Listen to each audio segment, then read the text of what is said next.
बिस्मिल्लाहिर्रहमानिर्रहीम। अस्सलामु अलैकुम दोस्तों, उम्मीद आप सब खैर से होंगे। शादी के 15 दिन बाद जहांगीर ने शेर का शिकार खेलने की ख्वाहिश जाहिर की।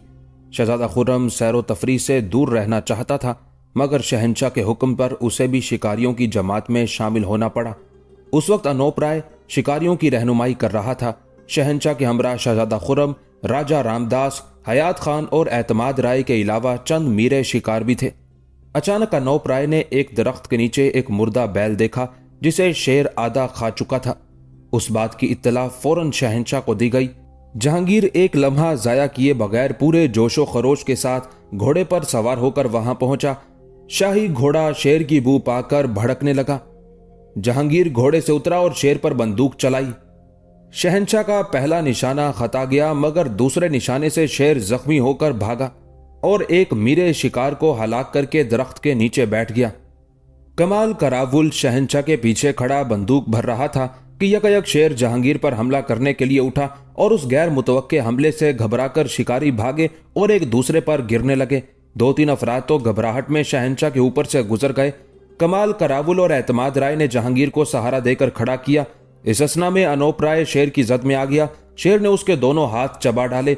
इससे पहले कि वो जंगली दरिंदा अनोप राय को हलाक कर डालता, शहजादा खुर्रम ने बड़ी तेजी से शेर की कमर पर तलवार का वार किया। वार इस कदर शदीद था कि खुर्रम की तलवार शेर की पसलियों को काटती हुई शिकम तक उतर गई। शेर नीम जान हो चुका था, मगर फिर भी साले मशलची को हलाक करता हुआ भागा और चंद कदमों का फासला तय करके एक जगह जाकर गिर पड़ा। जहांगीर ने घोड़े पर सवार होकर बंदूक की तीसरी गोली दाग दी और जख्मी शेर ने कुछ देर तक सिसकने के बाद दम तोड़ दिया। बाद में शहंशाह ने अपने हमराहियों से पूछा, वो कौन मर्द शुजा था जिसने अपनी तलवार से शेर की पसलियां काटकर उसे नीम जान बना दिया था। सब लोग खामोश खड़े थे। आखिर हयात खान ने जबान खोली। वो साहिब आलम की शमशीर आबदार थी जिसने शेर का काम तमाम कर डाला और जहां पनाह उस दरिंदे के हमले से महफूज रहे। मगर फर्जंद, तुम खामोश क्यों रहे? जहांगीर ने खुर्रम से सवाल किया। जिले इलाही, ये तो एक अदना खिदमत थी। खुर्रम ने झुके हुए सर के साथ कहा। खुर्रम, तुम पर आफरीन, 1000 बार आफरीन। जहांगीर बेटे की उस शुजात और इंकसार पर बहुत खुश नजर आ रहा था। फिर खुर्रम की जान निसारी और मर्दानगी से मुतासिर होकर जहांगीर ने शहजादे को 10,000 जात और 5,000 सवार का मनसब अता किया। जब यह खबर आम हुई तो वजीर आजम आसिफ खान ने शहंशाह और शहजादे के नाम पर गरीबों में खैरात तकसीम की। अर्जमंद को यह खबर मिली तो वह कुछ देर तक सख्ते की हालत में बैठी रही। फिर उसकी आंखों से आंसू बहने लगे और वो अपने खुदा के आगे सजदा रेज हो गई। ऐ सारे जहानों के पालने वाले, साहिब आलम पर आने वाली हर मुसीबत को इस कनीज के मुकद्दर में लिख दे। बहुत देर तक गिरिया उजारी करने के बाद अर्जमंद ने माहरूक को चांदी के सैकड़ों रुपए देकर मुबारक शाह कलंदर के पास भेजा कि वो रकम अपने हाथ से गरीबों में तकसीम कर दें। मुबारक शाह ने रुपए तकसीम करने के बाद माहरूक से कहा, मलिका हिंद को हमारा सलाम कहना कि हम जैसे आजिज बंदे भी उन्हीं की ममलुकत में रहते हैं। कलंदर की जबान से मलिका हिंद के अल्फाज सुनकर एक बार अर्जमंद की आंखों में आंसू लरजने लगे और उन आंसुओं में ईरानी शहजादी की परछाइयां उभरने लगी जो उस वक्त शहजादा खुर्रम के करीब तर थी। रोजो शब का काफिला अपनी मुकर्रर रफ्तार से आगे बढ़ता रहा। शहजादा खुर्रम की शादी को तकरीबन 7 माह हो चुके थे। इस दौरान महरुन्निसा के दिन शदीद इज़्तिराब का शिकार थे और रातें बेख्वाबी के आलम में गुजर रही थी। शहंशाह जहांगीर उसकी तरफ से गाफिल नहीं था, मगर मुसलसल बेनियाजी और बेरुखी का मुजाहिरा कर रहा था। महरुन्निसा उस सर्द महरी को बर्दाश्त न कर सकी और उसके आसाब टूट गए। आखिर एक रोज उसने अपनी जिंदगी का सबसे ज्यादा नाजुक फैसला कर लिया और वो निस्फ शब के करीब तेज कदमों से खलवत गाहे शाही की तरफ बढ़ने लगी। महरुन्निसा के चेहरे की सुर्खी में मजीद इजाफा हो गया था। वो अपने हुस्न के सहर से गुजरते हुए वक्त की रफ्तार को रोक देना चाहती थी। महरुन्निसा खलवत गाहे शाही के करीब पहुंची। दरबारी मुतरिबा अंजुमन आरा उसे देखकर हैरान रह गई। अंजुमन आरा फितरी तौर पर महरुन्निसा से बहुत हसद रखती थी और उसकी वजह सिर्फ ये थी कि शहंशाह जहांगीर महरुन्निसा से बेपनाह मोहब्बत करता था। अंजुमन आरा खुद भी बरसों से जहांगीर की बीवी बनने का ख्वाब देख रही थी। महरुन्निसा के लिए अपने महबूब के उस इल्तिफात को बर्दाश्त नहीं कर सकती थी। दरबारी मुतरिबा को यह गवारा नहीं था कि जहांगीर उसे नजरअंदाज करके किसी दूसरी औरत की मोहब्बत में दीवानगी की हद तक पहुंच जाए, मगर वो चुपचाप ये तमाशा देखने पर मजबूर थी। शहंशाहों की मर्जी में कौन दखल दे सकता है? अगर एक बार भी अंजुमन आरा की जबान लड़खड़ा जाती तो शायद उसे तमाम उम्र के लिए कुव्वत गोयाई से महरूम हो जाना पड़ता। नतीजतन अंजुमन आरा अंदर ही अंदर किसी शम्मा की मानिंद पिघल रही थी। महरुन्निसा को देखकर उसके जज्बाए हसद ने एक बार फिर पूरी शिद्दत के साथ करवट ली और अंजुमन आरा के दिलो दिमाग में धुआं सा भर गया, लेकिन वो अपनी नफरतों का इजहार करने के लिए जबान को जुम्बिश ना दे सकी। दरबारी मुतरिबा ने अपने होंठों पर जबरी मुस्कुराहट सजाई और शहंशाह की महबूबा की तरफ देखने लगी, जिसने गैर मुतवक्के तौर पर आज सुर्ख गहरे रंग का जोड़ा पहना था। अंजुमन, क्या शाहे वाला जाग रहे हैं? महरुन्निसा के लहजे में बड़ा गरूर और नाज़े दिल रुबाई था। शायद, अंजुमन आरा ने बहुत थके हुए लहजे में कहा। तो फिर जहां पनाह को खबर दे कि महरुन्निसा मुलाकात की दरख्वास्त लेकर आई है। अगरचे महरुन्निसा ने आजिजाना अल्फाज इस्तेमाल किए थे, लेकिन उसके चेहरे पर नाजो गरूर की एक अजीब सी किंदील रोशन थी। अंजुमन आरा किसी शिकस्त खोरदा औरत की तरह बारगाह शाही में दाखिल हुई। उस वक्त जहांगीर बिस्तर पर लेटकर किसी गहरी सोच में गर्क था। दरबारी मुतरिबा ने महरुन्निसा की आमद की खबर दी तो शहंशाह तेजी से उठकर बैठ गया। उन्हें फौरन अंदर भेज दो। जहांगीर के लहजे में बड़ा इश्तियाक था। अंजुमन आरा थके कदमों से बाहर आई। जिले इलाही आपके मुंतजिर हैं, दरबारी मुतरिबा ने बड़े अदब के साथ कहा, मगर ये कहते कहते उसका दिल खून हो गया था। आज महरुन्निसा ने अपनी आराइश का खास एहतमाम किया था। वो सर से पांव तक सुर्ख जोड़े में मलबूस थी। जहांगीर उसे चंद लम्हों तक देखता ही रह गया। महरुन्निसा का सरापा एक दहकता हुआ अंगारा महसूस हो रहा था। शेर अफगन की बेवा को देखकर कोई भी नहीं कह सकता था कि यह औरत अपने बुझे हुए अरमानों की राख है। महरुन्निसा के चेहरे और लिबास पर जज्बों की तेज आग भड़क रही थी। महरू, ये सब कुछ क्या है? जहांगीर ने हैरत ज़दा लहजे में पूछा। शाहे वाला, मैंने आपकी खातिर अपनी बेवगी का कफन जला डाला। यह कहते हुए महरुन्निसा आगे बढ़ी और जहांगीर के कदमों में बैठ गई। आपकी जिद थी कि मैं अपनी हसरतों का मातम तर्क कर दूं। हाँ, हम भी यही चाहते थे महरू। जहांगीर का लहजा हैरत अंगेज तौर पर बहुत सर था। तुम नाला व फुगा और मातम के लिए नहीं पैदा की गई थी। तुम तो खुद जिंदगी का हसीन तरीन नगमा हो। मैंने जहां पनाह के लिए अपनी जिंदगी का चलन बदल दिया। महरुन्निसा ने जहांगीर के पैरों पर सर रखते हुए कहा। जहांगीर, जो बिस्तर पर नीम दराज था, यकायक सीधा हो गया और उसने अपने पांव खींच लिए। नहीं महरू, तुम इस शर्त से मुस्तस्ना हो। तुम पर सजदा लाजिम नहीं है। जहांगीर हुस्ने मगरूर को इतने करीब पाकर बहुत ज्यादा जज्बाती हो गया। मगर महरू, तुमने बहुत देर कर दी। आखिर जहांगीर की जबान पर कई शिकवे मचल गए। महरुन्निसा शहंशाह के उस तर्जे कलाम पर चौंक उठी। जहां पना, अभी देर कहां हुई है? नागहां महरुन्निसा के चेहरे पर मायूसियां झलकने लगी थी। तुमने आने में बहुत देर कर दी महरू। जहांगीर अपने अल्फाज दोहरा रहा था। तुम्हें क्या खबर कि इस कश्मकशे इंतजार ने हमें थका डाला है। हमारे कैसे कीमती साल तुम्हारी राह तकते हुए गुजर गए।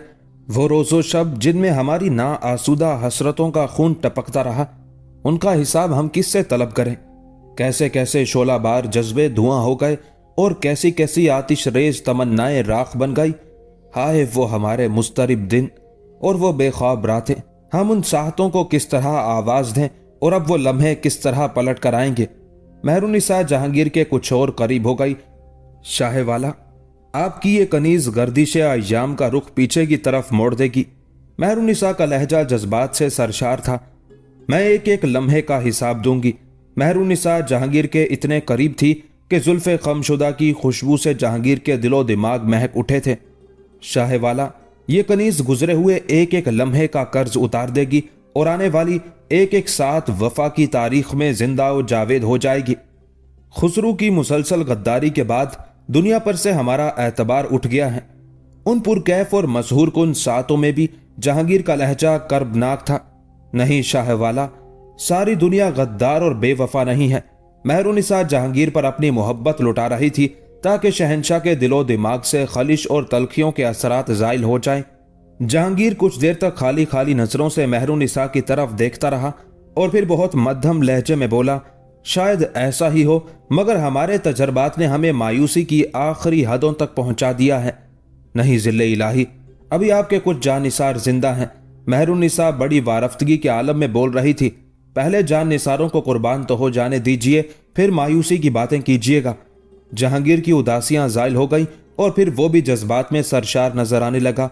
महरू, तुमने हमारी खातिर अपनी मजबूरियों का हिसार तोड़ दिया। हम तुम्हारे बहुत शुक्रगुजार हैं। अब तुम आ गई हो तो शायद अहले वफा का खोया हुआ एतबार लौट आए।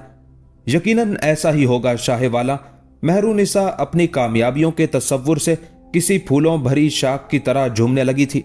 वो रात कैफो निशात की रात थी, हुस्न की कामरानियों की रात, इश्क की फतुहात की रात। मेहरुनिसा ने शहंशाह का मुतालबा तस्लीम कर लिया था और वो जहांगीर से शादी करने पर आमादा हो गई थी। आज फरमा रवाए हिंद बहुत खुश था कि उसने अपनी जिंदगी की बिसात पर इश्क की बाजी भी जीत ली थी। खलवत गाहे शाही में हर तरफ मुसर्रतें रक्स कर रही थी। खुशी के उन लम्हात में नया रंग भरने के लिए मेहरुनिसा ने साकी गरी के फराइज अंजाम दिए। इससे पहले भी मेहरुनिसा जहांगीर को शराब पेश कर चुकी थी, मगर आज जब उसने जामे सुर्ख लबरेज करके जहांगीर की तरफ बढ़ाया तो इशरत कदे की पूरी फिजा एक अजीब से सरूर में डूब गई। नहीं शाह वाला, अब हमें इस दुनिया से कुछ नहीं चाहिए। जहांगीर ने मखमूर नजरों से मेहरुनिसा की तरफ देखा। हम अपनी तकदीर पर नाजा हैं मेहरू कि तुम जैसी खातून हमारे शबिस्तान मोहब्बत में जलवा अफरोज हैं। नहीं शाह वाला, ये तो मेरी खुशनसीबी है कि एक कनीज आम महफिलों से गुजर कर जहां पनाह के निहा खानाए दिल तक पहुंची, मेहरुनिसा कुछ और बेतकल्लुफ हो गई थी। अगर जिले इलाही मुझ सितम रसीदा पर नजर करम ना करते तो मैं सारी उम्र बेवगी की कबा पहने हुए एक तारीख गोशे में अपनी खूनशुदा हसरतों का मातम करती रहती। ये तो शाह वाला की इनायत खास है कि एक जर्रे को उठाकर आफताब बना दिया, जिसके चेहरे की एक झलक देखने के लिए बेशुमार लोग तरसते रहते हैं। आज वही महबूब मेरे इतने करीब है, मुझे अपनी आंखों पर यकीन नहीं आता। आलम पन्हा मेहरू कुछ और बेहिजाब हो गई थी। ये सूदो जिया के हिसाब का वक्त नहीं मेहरू। शिद्दत जज्बात से जहांगीर की आवाज लड़खड़ा रही थी। अपने तकलीफ दे माजी को फरामोश कर दो और सिर्फ हाल पर नजर रखो, वो हाल जिसका दामन फतुहात से भरा हुआ है। तुमने उस शख्स को फतह कर लिया जिसे आज तक कोई शिकस्त नहीं दे सका। ये तुम्हारा हुस्ने जहां सोज है मेहरू, जो तस्कीर की बेपनाह कुव्वत रखता है। हम अपना सब कुछ हार गए, अब ना होशो खिरद हमारे हैं और ना ये दिले वहशी। सब कुछ तुम्हारी नजर कर दिया। हमारे जज्बात की सौगात को अपने आंचल में समेट लो कि ये वक्त कभी कभी आता है। हम मैं खाना हिंद के मालिक होते हुए भी बहुत प्यासे हैं, तुम्हारे अंदाजों से भी ज्यादा प्यासे। यहां जो भी आता है उसकी आंखों में दौलत और इक्तदार के ख्वाब रोशन होते हैं, हमारी तरफ कोई नहीं देखता। काश यूं होता कि कोई महावश सिर्फ नूरुद्दीन जहांगीर से मोहब्बत करता, उसकी खूबसूरत आंखों में ताजो तख्त की हवस के शोले ना भड़कते, वो आंखें बस हमारे लिए वक्फ होकर रह जाती। मेहरू, तुम भी इन हसीन आंखों को दौलत और इक्तदार के ख्वाबों से बचाए रखना। हमने इन आंखों पर बहुत एतबार किया है। आज जहांगीर ने अपनी शख्सियत के सारे लबादे उतार फेंके थे और अब वो एक आम इंसान नजर आ रहा था, बेलोस और बेगरज मोहब्बत को तरसा हुआ इंसान। मेहरुनिसा ने बहुत गौर से जहांगीर की तरफ देखा। शहंशाह की आंखों में नशे की धुंध के साथ महरूमियों का गहरा अक्स भी मौजूद था। इस कनीज को ताज की कोई ख्वाहिश नहीं। मेहरुनिसा ने अपने पुरफरेब अंदाजे गुफ्तगू से काम लेते हुए कहा, मैं तो सिर्फ जहां पनाह की खिदमत के लिए हरम शाही में दाखिल होना चाहती हूं। हम जानते हैं मेहरू कि तुम्हारी जबान से अदा होने वाला एक एक हर्फ सच है। जहांगीर ने मेहरुनिसा के दावे की तायद करते हुए कहा। जहांगीर जानता था कि अगर मेहरुनिसा को तख्तो ताज की हवस होती तो वो पहले दिन ही उसके कदमों में खम हो चुकी होती, मगर आलम पन्हा, मुझे अपनी बेटी लाडली बेगम की फिक्र सता रही है। मेहरुनिसा ने बड़ी होशियारी से नया मौजू छेड़ दिया था। वो बेसहारा बच्ची कहां जाएगी, बस मैं यही सोचकर परेशान हो जाती हूं कि दुनिया वाले मुझे क्या कहेंगे। क्या कहेंगे दुनिया वाले? जहांगीर ने तेज लहजे में पूछा। यही कि कैसी खुदगरज मां है। मेहरुनिसा की आवाज से गहरी उदासी झलक रही थी। जवान लड़की घर में बैठी रहे और मां दूसरी शादी कर ले, यह कैसी शर्मनाक बात होगी शाह वाला। यही सोचकर मैं अक्सर लरस जाती हूं। वो दिन मेरी जिंदगी का सबसे भयानक और स्याह दिन होगा जब सारे जमाने की उंगलियां मेरी तरफ उठेंगी और लोग कहेंगे कि वो जा रही है खुद गरज मां जिसने जवान बेटी को फरामोश करके अपने सुहाग की सेज सजा ली। मेहरुनिसा की गुफ्तगू सुनकर जहांगीर गहरी सोच में डूब गया। फिर बहुत देर तक गौर फिक्र करने के बाद होंठों को जुम्बिश हुई। क्या तुम समझती हो कि हम लाडली बेगम को तन्हा छोड़ देंगे या किसी मामूली आदमी से उसकी शादी हो जाएगी? मुझे शाह वाला की आला जरफी से यही उम्मीद है कि वो मेरी बेटी को इस बेरहम दुनिया में बेसहारा नहीं छोड़ेंगे। मेहरुन्निसा आज की रात अपनी बेटी लाडली बेगम के मुस्तकबिल का भी फैसला कर देना चाहती थी। तुम्हारी बेटी को हम किसी भी शहजादे से मंसूब कर सकते हैं। आखिर जहांगीर ने मेहरुन्निसा के दिल की बात कह दी। शाहवाला का इकबाल बुलंद हो, मेहरुन्निसा फरते मोहब्बत से बेख्तियार हो गई थी। आज मुझे यकीन आ गया कि आलम पन्हा मेरे जज्बात का कितना ख्याल रखते हैं। जज्बात का ख्याल नहीं मेहरू, ये तो बहुत मामूली अल्फाज हैं। जहांगीर ने सरचार लहजे में कहा, हम तो तुम्हारी एक मुस्कुराहट पर हुकूमत हिंद को कुर्बान कर सकते हैं। आज ये सरफराजी हिंदुस्तान में किस औरत को हासिल है? मेहरुन्निसा शहंशाह की आगोश में सिमट गई।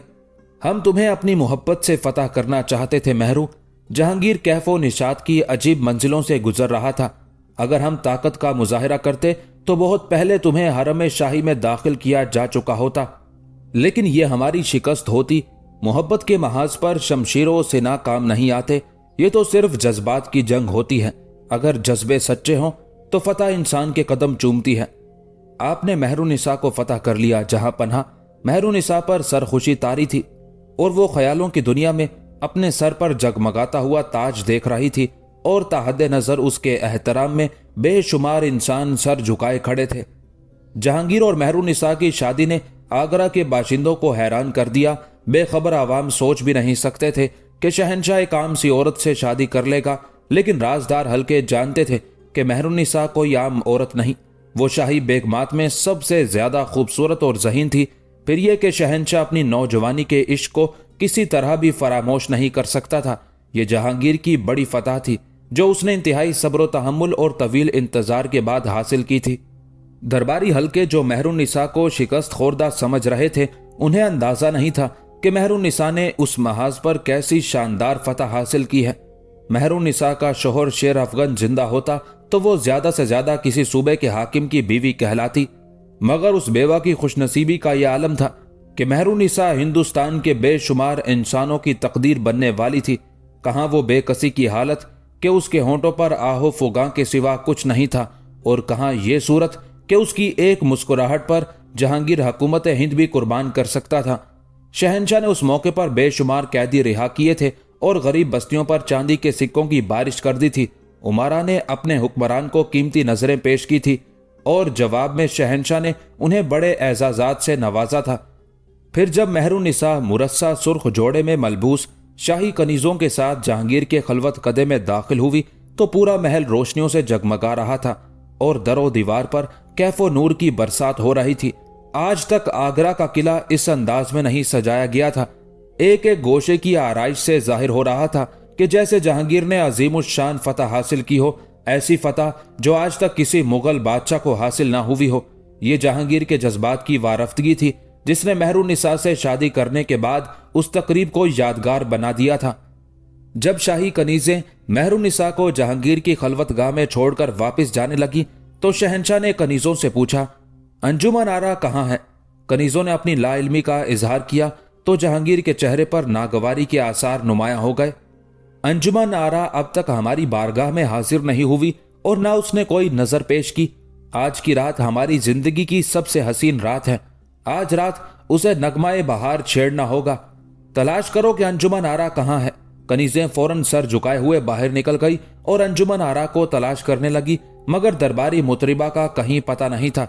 फिर जब अंजुमन आरा को उसके मखसूस कमरे में तलाश किया गया तो शाही कनीजों की चीखें निकल गईं। दरबारी मुतरिबा अपने बिस्तर पर बेहिसो हरकत पड़ी थी। उसके मुंह से बहने वाला खून गर्दन और सीने पर जम कर रह गया और अंजुमन आरा की आंखें इस तरह खुली हुई थी जैसे किसी का इंतजार कर रही हो। चेहरे पर शदीद अजियत और कर्ब की अलामतें नुमाया थी, जैसे उसे बहुत तकलीफ के आलम में मौत आई हो।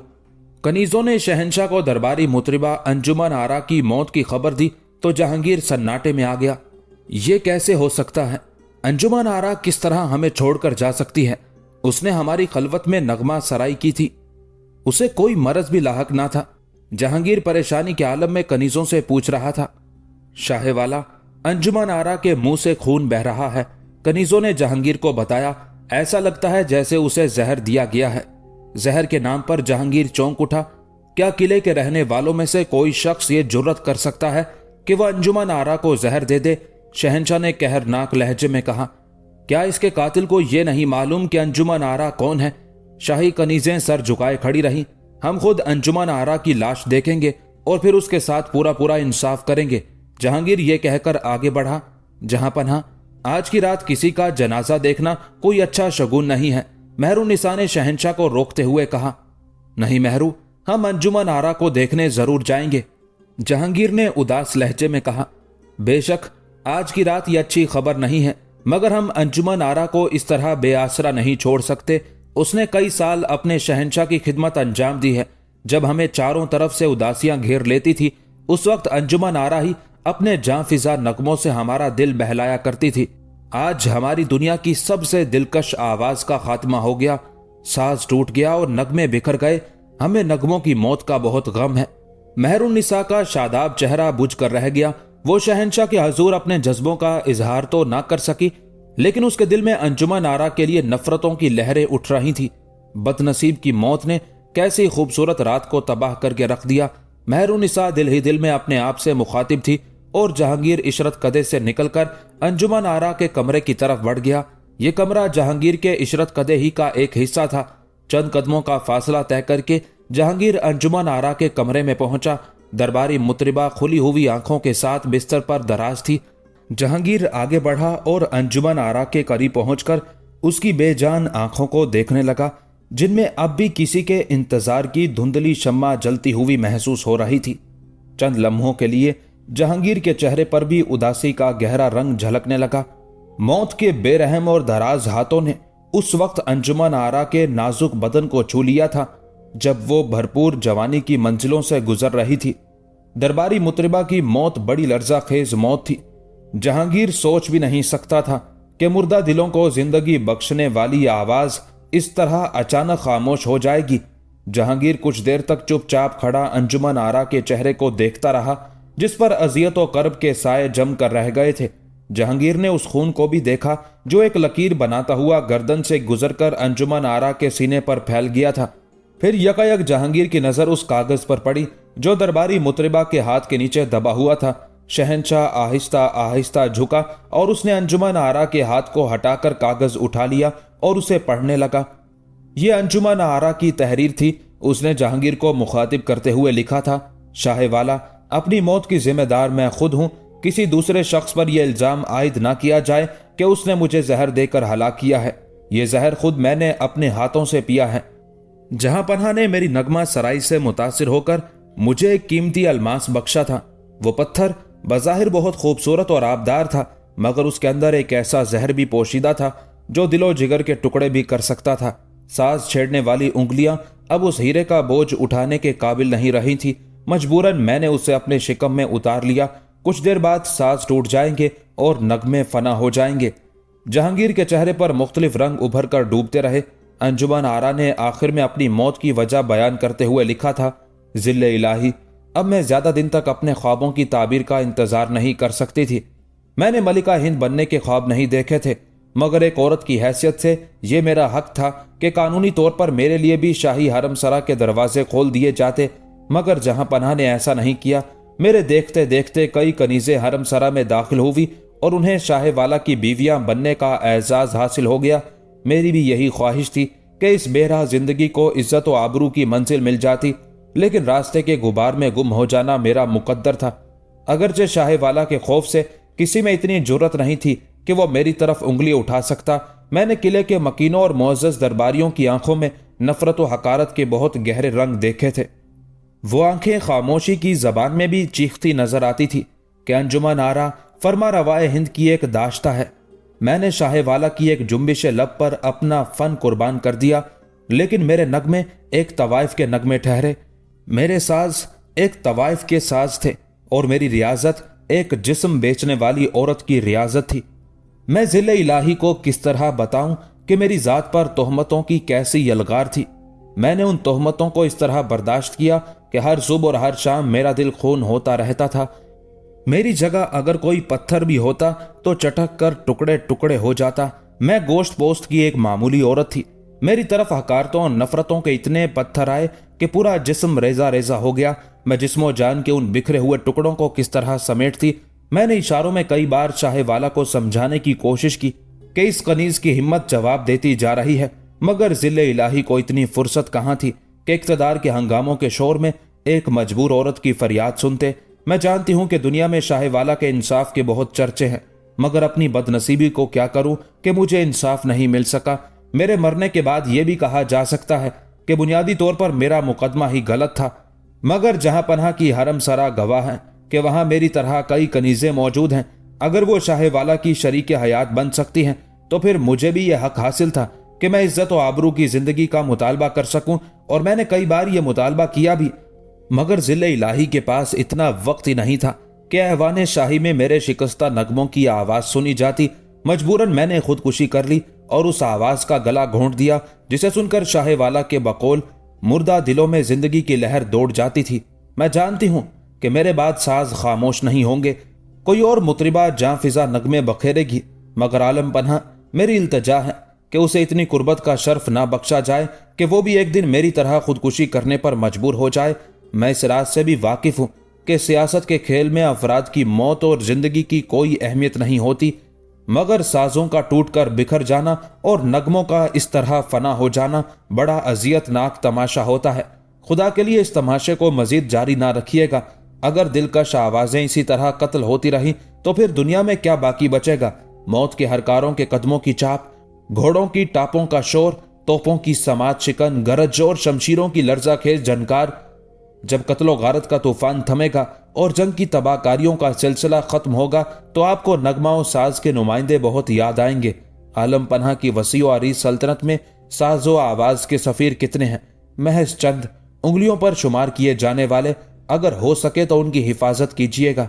अपने खत के आखिर में अंजुमन आरा ने जहांगीर को मुखातिब करते हुए लिखा था, मैं शाहवाला पर अपना खून माफ करती हूँ। बरोज़े हशर खुदा के सामने कोई दावा नहीं करूंगी, और कर भी किस तरह सकती हूं कि बज़ाहिर जहां पनाह के दामन पर मेरे खून की एक भी छींट नहीं। अंजुमन आरा के खत की इख्तितामी सतरें कुछ इस तरह थी, मैंने ज़िले इलाही से वादा किया था कि मेहरुन्निसा बेगम की शादी के मौके पर नगमा बहार छेड़ूंगी जिसे सुनकर पूरी कायनात झूम उठेगी, मगर अफसोस ये वादा वफा ना हो सका। जहां पनाह से मेरी आखिरी दरख्वास्त है कि मेरी इस बेचारगी को नाफरमानी तसव्वुर ना किया जाए। शाह जी वकार, मैं बहुत मजबूर थी कि खुशी की इस अजीम शान तकरीब में कोई नजराना पेश ना कर सकी। बस यही हकीर सी नजर है कि अपनी जान से गुजर गई। अगरचे मेरी लाश बारगाहे शाही में पेश किए जाने के काबिल नहीं है, लेकिन कनीज के पास इसके सिवा और था भी क्या। एक तोहफा जान था, सो पेश कर दिया। शबे विसाल में मौत का नगमा छेड़ने वाली मुतरिबा की इस गुस्ताखी को माफ कर दिया जाए कि यही मेरी आखिरी इल्तजा है। शाहवाला के कदमों की खाक, अंजुमन आरा। खत पढ़कर चंद लम्हों के लिए जहांगीर के चेहरे पर उदासियों का गुबार छा गया। उसने झुककर अंजुमन आरा की खुली हुई आंखों को देखा जिनमें इंतजार की अजियत और कर्ब के साए जम कर रह गए थे। अचानक जहांगीर को यूं महसूस हुआ जैसे अंजुमन आरा के होंठ कांपने लगे हों और फिजाओं में एक दर्दनाक नगमे की गूंज सुनाई देने लगी हो। जहांगीर सीधा हुआ और उसने थकी हुई आवाज में शाही कनीजों को हुक्म दिया, अंजुमन आरा के दफन की तैयारियां की जाएं। कल सुबह मां बदौलत बानफ्से नफीस इसके जनाजे में शरीक होंगे। मेहरुन्निसा बड़ी बेचैनी के आलम में जहांगीर का इंतजार कर रही थी। फिर जब हिंदुस्तान का हुक्मरान अपने इशरत कदे में दाखिल हुआ तो मेहरुन्निसा ने जहांगीर की तरफ बहुत गौर से देखा। ताजदार हिंद का चेहरा उदास था।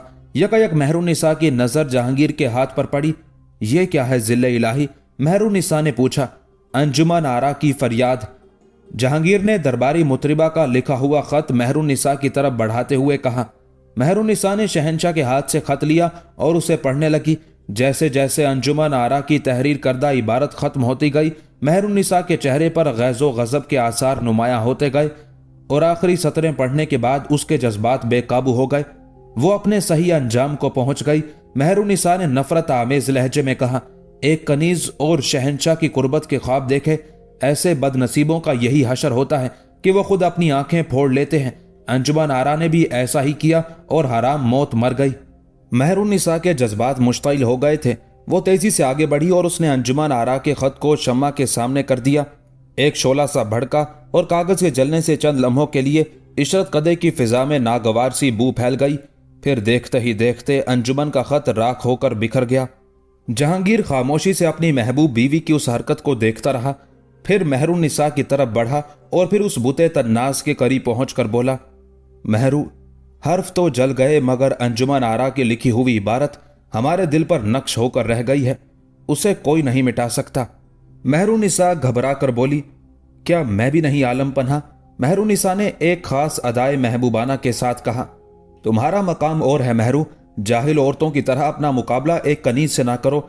जहांगीर के लहजे में हल्की सी तलखी शामिल थी। जिल्ले इलाही, मैं शिकवा क्यों ना करूं कि उस बदनसीब कनीज ने मेरी जिंदगी की सबसे खूबसूरत रात को तबाह कर दिया। महरुनिसा का चेहरा आतिशे गजब के भड़कने से कुछ और सुर्ख हो गया था। तुम अपनी एक रात की तबाही का मातम कर रही हो महरू, जहांगीर ने अफसुर्दा लहजे में कहा। जरा उस औरत की बदनसीबियों पर गौर करो जिसने अपनी जिंदगी बर्बाद कर डाली। महरुनिसा अपने फितरी हसद का मुजाहिरा करते हुए बोली, मुझे ये गवारा नहीं कि मेरे सिवा दुनिया की कोई दूसरी औरत भी शाहे वाला को इस अंदाज से पसंद करे। महरुनिसा अपनी मोहब्बत की नुमाइश से शहंशाह को मुतासिर करना चाहती थी, मगर जहांगीर को दरबारी मुतरिबा अंजुमन आरा की मौत का बहुत गम था। तुम्हारा यह जज्बा काबिले सताइश है, मगर तुम दूसरों के जज्बात पर अपनी मर्जी के पहरे नहीं बिठा सकती। शहंशाह ने किसी कदर नागवार लहजे में कहा, हमारी जात सारे हिंदुस्तान के लिए एक महबूब का दर्जा रखती है। इसी तरह अंजुमन आरा को भी पूरा हक था कि वो हमें अपने जज्बात की तमाम तर शिद्दत के साथ चाहे। बेशक उसने अपनी चाहत का हक अदा कर दिया, मगर अफसोस हम उसकी मोहब्बत को बर वक्त ना समझ सके। काश वो हमें वाज़े अल्फाज में पुकारती तो हम यकीनन उसकी आखिरी ख्वाहिश भी पूरी कर देते।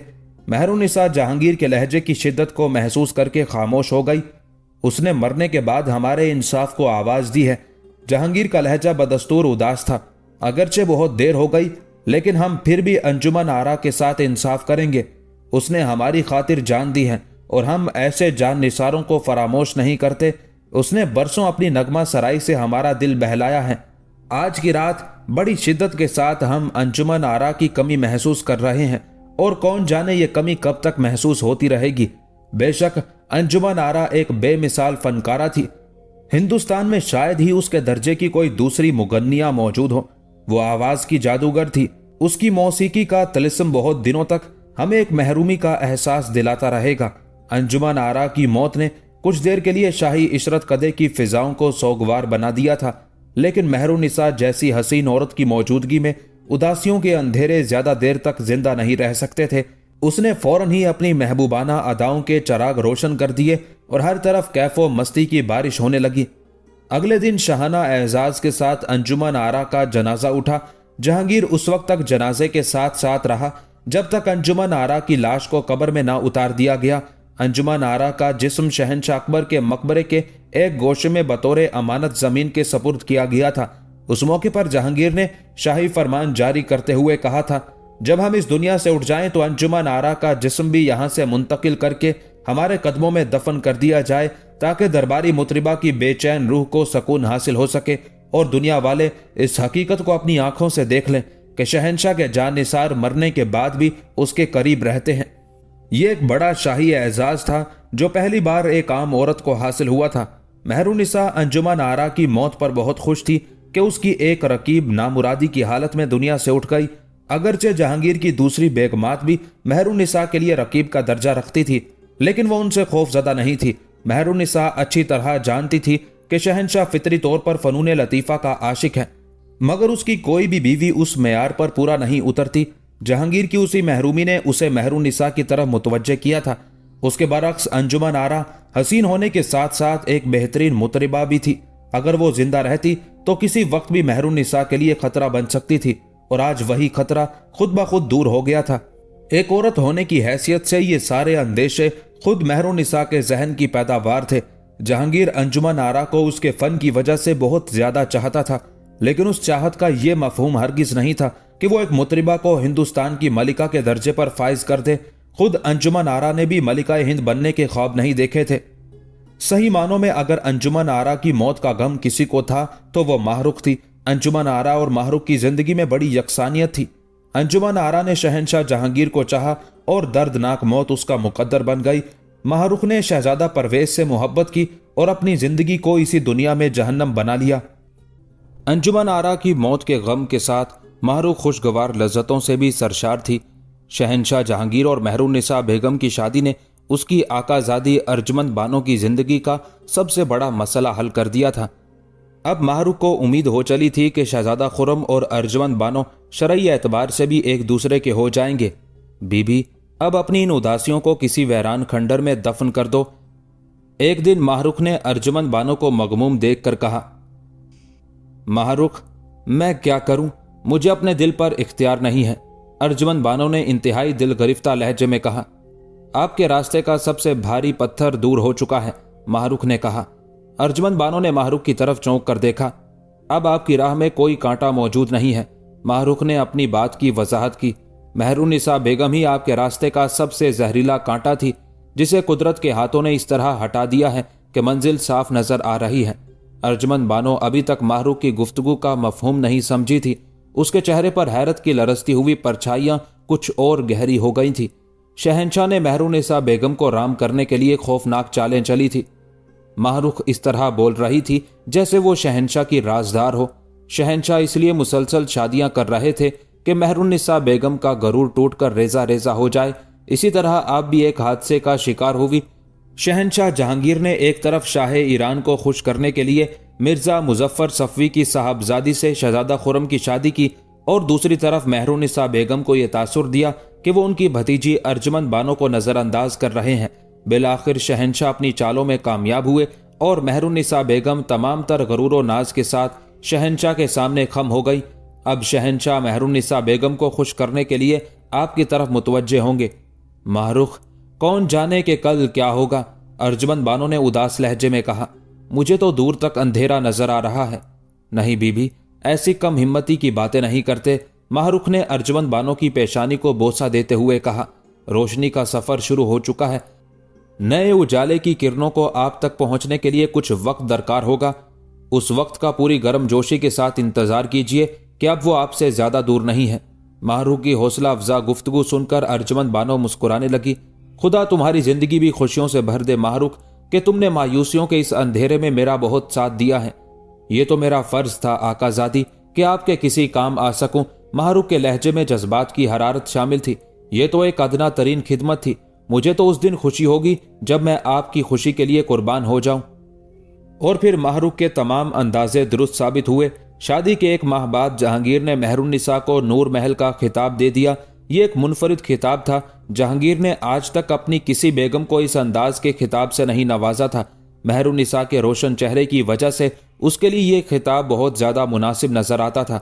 और उसी मौके पर जहांगीर ने अर्जुमंद बानो और शहजादा खुर्रम की शादी की तारीख का भी ऐलान कर दिया। उस शाही ऐलान ने वजीर आजम आसिफ खान के घर को मुसर्रतों से भर दिया। उस रात आसिफ खान ने अपने खिदमतगारों को हुक्म देते हुए कहा, इस तरह चरागा कर दो कि घर का एक एक गोशा जगमगा उठे, और ये चरागा शादी के बाद तक जारी रहे कि खुदावंद जुल जलाल ने इस घर को अपनी बेपनाह रहमतों से नवाजा है। और फिर देखते ही देखते आसिफ खान का पूरा घर रोशन हो गया। दरबारी उमारा अपने वजीर आजम को मुबारकबाद देने के लिए आने लगे। जब अर्जुमंद बानो ने यह खबर सुनी तो कुछ देर के लिए उस पर सख्ते किसी कैफियत तारी हो गई, और फिर वो माहरुख से लिपट कर रोने लगी। मैं तो सोच भी नहीं सकती थी कि खुदा मेरे खाली दामन को इस तरह भर देगा। जोश जज्बात में अर्जुमंद बानो की जबान लड़खड़ा रही थी। माहरुख की आंखों से भी खुशी के आंसुओं का आबशार जारी था। तमाम काफिले आहिस्ता आहिस्ता अपनी मंजिल तक पहुंचते जा रहे थे। बस एक माहरुख की नाकाम हसरतों का कारवां था जिसके नसीब में कोई मंजिल नहीं थी। मगर माहरुख ने खुशी के उस मौके पर किसी से महरूमियों की शिकायत नहीं की। वो अर्जुमंद बानो और शहजादा खुर्रम की शादी की इत्तला पाकर इस तरह खुश थी जैसे खुद उसकी और शहजादा परवेज की शादी हो रही हो। फिर जब मुसर्रतों के आंसुओं का सैलाब थम गया तो अर्जुमंद बानो को मुबारक शाह कलंदर की याद आई। आओ माहरुख, हजरत शेख के मजार पर हाजिरी दें और कलंदर बाबा को नजर पेश करें कि उनकी दुआओं के सदके में हमें यह दिन देखना नसीब हुआ है, अर्जुमंद बानो ने कहा। और फिर वो माहरुख को लेकर शेख चिश्ती के मजार पर पहुंची। अर्जुमंद बानो बहुत देर तक मजार के बाहर खड़ी दुआ मांगती रही। अक्सर लोग जोशे अकीदत में मजार के अंदर भी चले जाते थे, लेकिन अर्जुमंद बानो हमेशा बाहर से दुआ मांगकर लौट आती थी। एक बार माहरुख ने उससे अंदर जाने के लिए कहा तो अर्जुमंद बानो ने जवाब दिया, तुम जानती हो माहरुख कि हजरत शेख सलीम चिश्ती रहमतुल्लाह अलैह कौन है। वो मारिफत के शहंशाह हैं, ऐसे शहंशाह कि जिनके हजूर शहंशाह जलालुद्दीन अकबर भी बराहना पा घुटनों के बल चलकर आते थे। इस हकीर खादमा के लिए यही एजाज काफी है कि वो शहंशाह की ममलुकत में रहती है और शहंशाह उसकी हाजिरी कबूल कर लेते हैं। आज भी अर्जमंद बानो उसी अकीदत के साथ हजरत शेख सलीम चिश्ती रहमतुल्लाह अलैह के मज़ार पर हाजिर हुई थी। दुआ के दौरान एक लम्हे के लिए भी उसके आंसू नहीं थमे थे। फिर अर्जमंद बानो दुआ मांगकर मज़ार के इहाते से बाहर आई और गरीबों में चांदी के सिक्के तकसीम किए। उसके बाद उसकी बेचैन नजरों ने मुबारक शाह को तलाश किया, मगर आज वहां कलंदर मौजूद नहीं था। अर्जमंद बानो परेशान नजर आने लगी। कलंदर बाबा कहाँ है माहरुख? कहीं उनकी तबीयत तो खराब नहीं हो गई? माहरुख क्या जवाब देती? उसने कतार में बैठे हुए एक फकीर से पूछा, बाबा मुबारक शाह कहाँ है? हमें क्या पता कि वो दीवाना कहाँ है, बैक वक्त कई फकीरों ने बुलंद आवाज में कहा। दिन रात खड़े खड़े मजार को तकता रहता है और कभी जी में आता है तो अपनी झोंपड़ी की तरफ चला जाता है। फकीरों के लहजे में मुबारक शाह के लिए बड़ी हकारत थी। कैसी अजीब बात है कि जो भी आता है उसी पागल को पूछता है, आखिर उस दीवाने में क्या रखा है? मारूफ गदागरों की उस बेअदबी का जवाब देना चाहती थी, मगर सूरत हाल की नजाकत को महसूस करते हुए खामोश रही। फिर वो अर्जमंद बानो और आसिफ खान के खिदमतगारों के साथ उस झोंपड़ी की तरफ बढ़ गई जिसमें मुबारक शाह कलंदर रहता था। वजीर आजम आसिफ खान की साहबजादी आपसे मिलना चाहती हैं, एक खिदमतगार ने झोंपड़ी के अंदर दाखिल होकर कहा। मुबारक शाह अपने मुसल्ले पर आंखें बंद किए खामोश बैठा था। अजनबी आवाज सुनकर उसने आंखें खोली और इशारे से कहा कि अर्जमंद बानो को अंदर भेज दो। फिर जैसे ही अर्जमंद बानो झोंपड़ी में दाखिल हुई, मुबारक शाह अपनी जगह से उठ खड़ा हुआ और बड़े वालेहाना अंदाज में बोला, मलिका आलिया और एक फकीर की झोंपड़ी में कैसी खुशी की साथ है, मगर एक मुफलिस इंसान हिंदुस्तान की मलिका को क्या नजर पेश करे। बाबा, आपने इस कनीज को अपने हजूर आने की इजाजत दे दी, बस यही काफी है। शिद्दत जज्बात से अर्जमंद बानो की आंखों में आंसू आ गए थे। बैठ जाओ मलिका आलिया, कलंदर ने खाक आलूद चटाई की तरफ इशारा करते हुए कहा। अर्जमंद बानो ने एक लम्हे के लिए भी यह ख्याल नहीं किया कि कलंदर की चटाई गुबार से भरी हुई है। वो अपने बेहतरीन लिबास के साथ खाक से अटी हुई चटाई पर बैठ गई। ये तख्ते हिंदुस्तान है, कलंदर ने पुरजलाल लहजे में कहा। बाहुक्म खुदा, अब तुझे दुनिया की कोई ताकत ताजो तख्त से महरूम नहीं कर सकती। माहरुख बड़ी हैरत से मुबारक शाह की गुफ्तगू सुनती रही। बस अब अपने घर जाओ, तुम्हें बार बार यहां आने की जरूरत नहीं है, कलंदर ने अर्जमंद बानो को मुखातिब करते हुए कहा। जब खुदावंदे जुलजलाल अपने खजाना गैब से तुम्हें इक्तदार बख्श दे तो मखलूक खुदा का ख्याल रखना और ऐशो निशात के हंगामों में कब्र को ना भूल जाना कि कब्र बहुत तारीक और खौफनाक जगह है। कलंदर की बातों ने अर्जमंद बानो और माहरुख पर लर्जा तारी कर दिया था। अर्जमंद बानो चटाई से इस हालत में उठी कि उसका पूरा जिस्म कांप रहा था। तू मेरी बेटी की तरह है, फिर बाप से इतना क्यों डरती है? मुबारक शाह ने मुस्कुराते हुए कहा। अर्जमंद बानो आगे बढ़ी और कलंदर के सामने सर झुकाकर खड़ी हो गई। मुबारक शाह ने फौरन ही अर्जमंद के सर पर हाथ रख दिया। अल्लाह तुझे और शहजादा खुरम को तमाम आफात व मसाइब से दूर रखे। बाबा, यह आपकी बेटी की ख्वाहिश है कि इन सिक्कों को अपने हाथ से गरीबों में तकसीम कर दें। अर्जमंद ने चांदी के सिक्कों से भरी हुई एक थैली कलंदर की खिदमत में पेश की। मुबारक शाह उस थैली को अर्जमंद बानो के गिर्द इस तरह गर्दिश देता रहा जैसे सदका उतार रहा हो। फिर कलंदर अपनी झोंपड़ी से बाहर आया और चांदी के तमाम सिक्के ये कहकर फकीरों की तरफ फेंक दिए कि अपने दामन भर लो, ये मलिका आलिया की बख्शिश व अता है। अर्जमंद बानो और शहजादा खुरम की शादी में सिर्फ 8 दिन बाकी रह गए थे। अरसलान बेग पर नाकाबिले बयान वहशत तारी थी। इस दौरान वो कई बार ज्ञानी आत्माराम के पास जा चुका था। ज्ञानी, ये सब कुछ क्या हो रहा है? तेरे वो मंत्र क्या हुए जो अर्जमंद बानो और शहजादा खुरम को हमेशा के लिए जुदा कर रहे थे? अरसलान बेग के लहजे में हजारों तलखियां पोशीदा थी। मैंने अपना काम मुकम्मल कर दिया था, मगर उस भिखारी मुबारक शाह का क्या करूं जो मुझसे बड़ा जादूगर है? आत्माराम ने इंतहाई बेबसी के आलम में हाथ मलते हुए कहा। अगर उस भिखारी को रास्ते से हटा दिया जाए तो फिर दुनिया में मेरे मंत्रों का कोई तोड़ नहीं है। आत्माराम बड़ी अय्यारी के साथ बहाने तराश रहा था। भिखारी मुबारक शाह से किस तरह निजात हासिल की जा सकती है? अरसलान बेग शदीद झुंझलाहट का शिकार नजर आ रहा था। किसी तरह उस भिखारी को कत्ल करा दे, फिर नई फतुहात तेरे कदम चूमेंगी। आत्माराम अरसलान बेग के जज्बात से खेल रहा था। अरसलान बेग ने एक बार मुबारक शाह को जहर दिलवाने की कोशिश की थी, मगर नाकाम रहा था। आज आत्माराम की जबान से मुबारक शाह के कत्ल की बात सुनकर वो चौंक उठा। ये कैसे होगा? उसकी आंखों ने तो रोटियों में छुपा हुआ जहर भी देख लिया था, फिर कौन उसे कत्ल करेगा? अगर वो भिखारी कत्ल नहीं हो सकता तो फिर अर्जमंद बानो भी तेरा मुकद्दर नहीं बन सकती। आत्माराम ने बड़ी बेनियाजी के साथ कहा। अरसलान बेग के सीने में नफरत और इंतकाम की आग भड़क रही थी और यही आग उसे मुबारक शाह के कत्ल पर उकसाने लगी। आखिर अरसलान बेग ने 3 आदमियों को बड़ी रकम देकर इस बात पर आमादा कर लिया कि वो रात के अंधेरे में कलंदर को हलाक कर देंगे।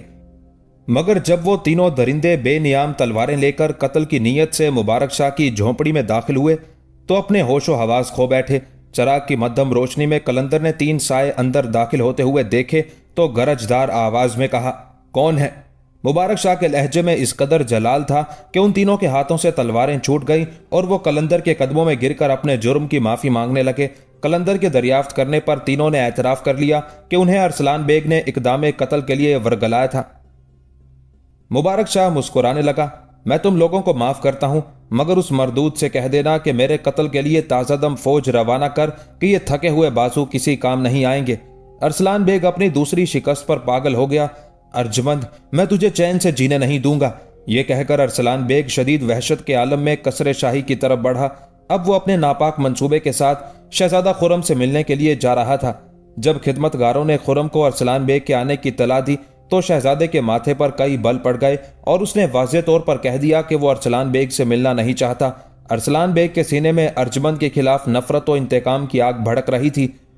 वह उस आग को मजीद हवा देने के लिए हर हाल में खुर्रम से मिलना चाहता था। साहिब आलम से अर्ज करना कि उनके लिए एक जरूरी खबर है। अरसलान बेग ने खिदमतगारों से कहा। जरूरी खबर के अल्फाज सुनकर शहजादा खुर्रम अरसलान बेग से मिलने के लिए मजबूर हो गया। कहो, तुम क्या कहना चाहते हो? शहजादा खुर्रम ने अपनी रिवायती खुश अखलाकी का मुजाहिरा करते हुए कहा। अगरचे खुर्रम अरसलान बेग की सूरत देखने का भी रवादार नहीं था, लेकिन वो अपनी वजादारी के सबब उस मुनाफिक शख्स को बर्दाश्त कर रहा था। आखिर वो कौन सी जरूरी खबर है जो तुम मुझे सुनाना चाहते हो? अरसलान बेग चंद लम्हों तक सर झुकाए खामोश बैठा रहा। फिर उसने आहिस्ता आहिस्ता सर उठाया और इंतहाई सर्द लहजे में कहने लगा, साहिब आलम, जो कुछ मैं कहना चाहता हूं वो बहुत तल्ख और नागवार है।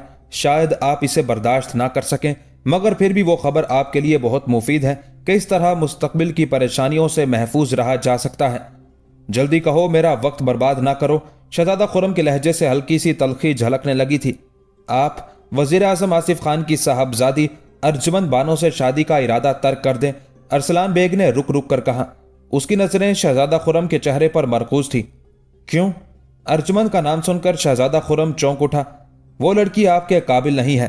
अरसलान बेग ने एक एक लफ्ज पर जोर देते हुए कहा। तुम्हें यह हक किसने दिया है कि तुम किसी के जाती मामलात में मुदाखलत कर सको? शहजादा खुर्रम के चेहरे पर गुस्से के आसार नुमाया हो गए थे, मगर फिर भी उसकी जबान से शाइस्तगी जाहिर हो रही थी।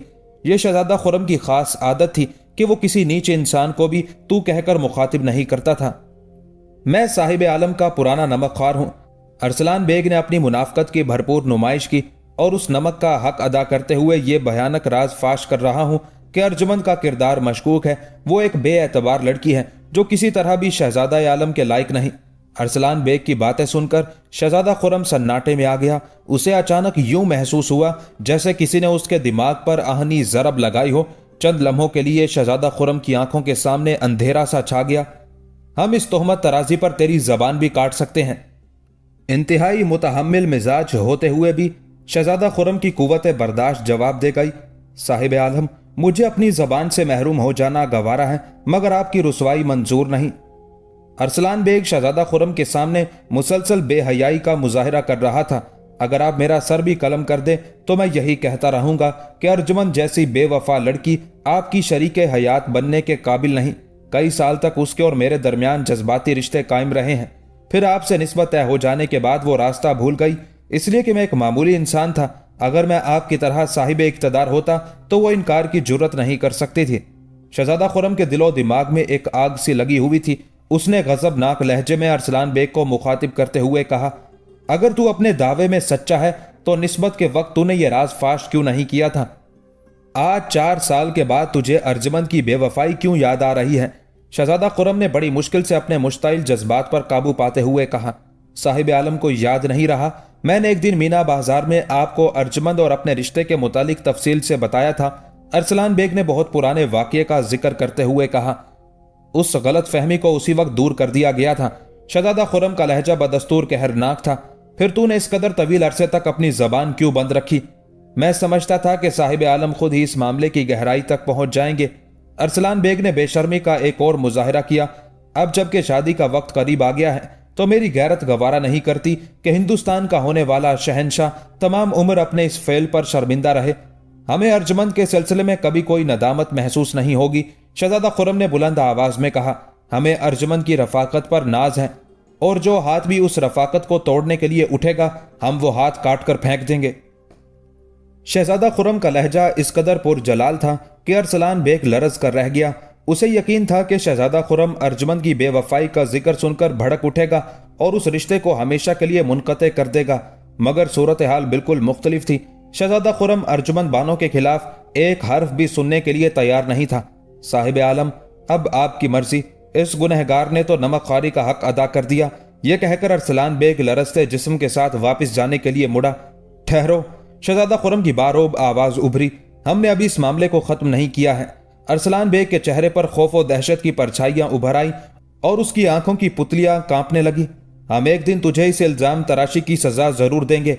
हो सकता है कि हम शादी से पहले तेरी इस गलीज जबान को काट दें या फिर तेरे पूरे जिस्म को तेरे ही खून से नहला दें। हम इसे लफ्जों में बयान नहीं कर सकते जो दुख तूने हमें पहुंचाया है। शहजादा खुर्रम का चेहरा गुस्से की आग से जल उठा था। बेहतर है कि तू अपनी मनहूस सूरत हिंदुस्तान के किसी वैरान गोशे में गुम कर दे और दरबार शाही छोड़कर किसी सुनसान जंगल में चला जा, वरना तेरा अंजाम बड़ा इबरतनाक होगा। बस तुझे इतनी ही रियायत दी जा सकती है।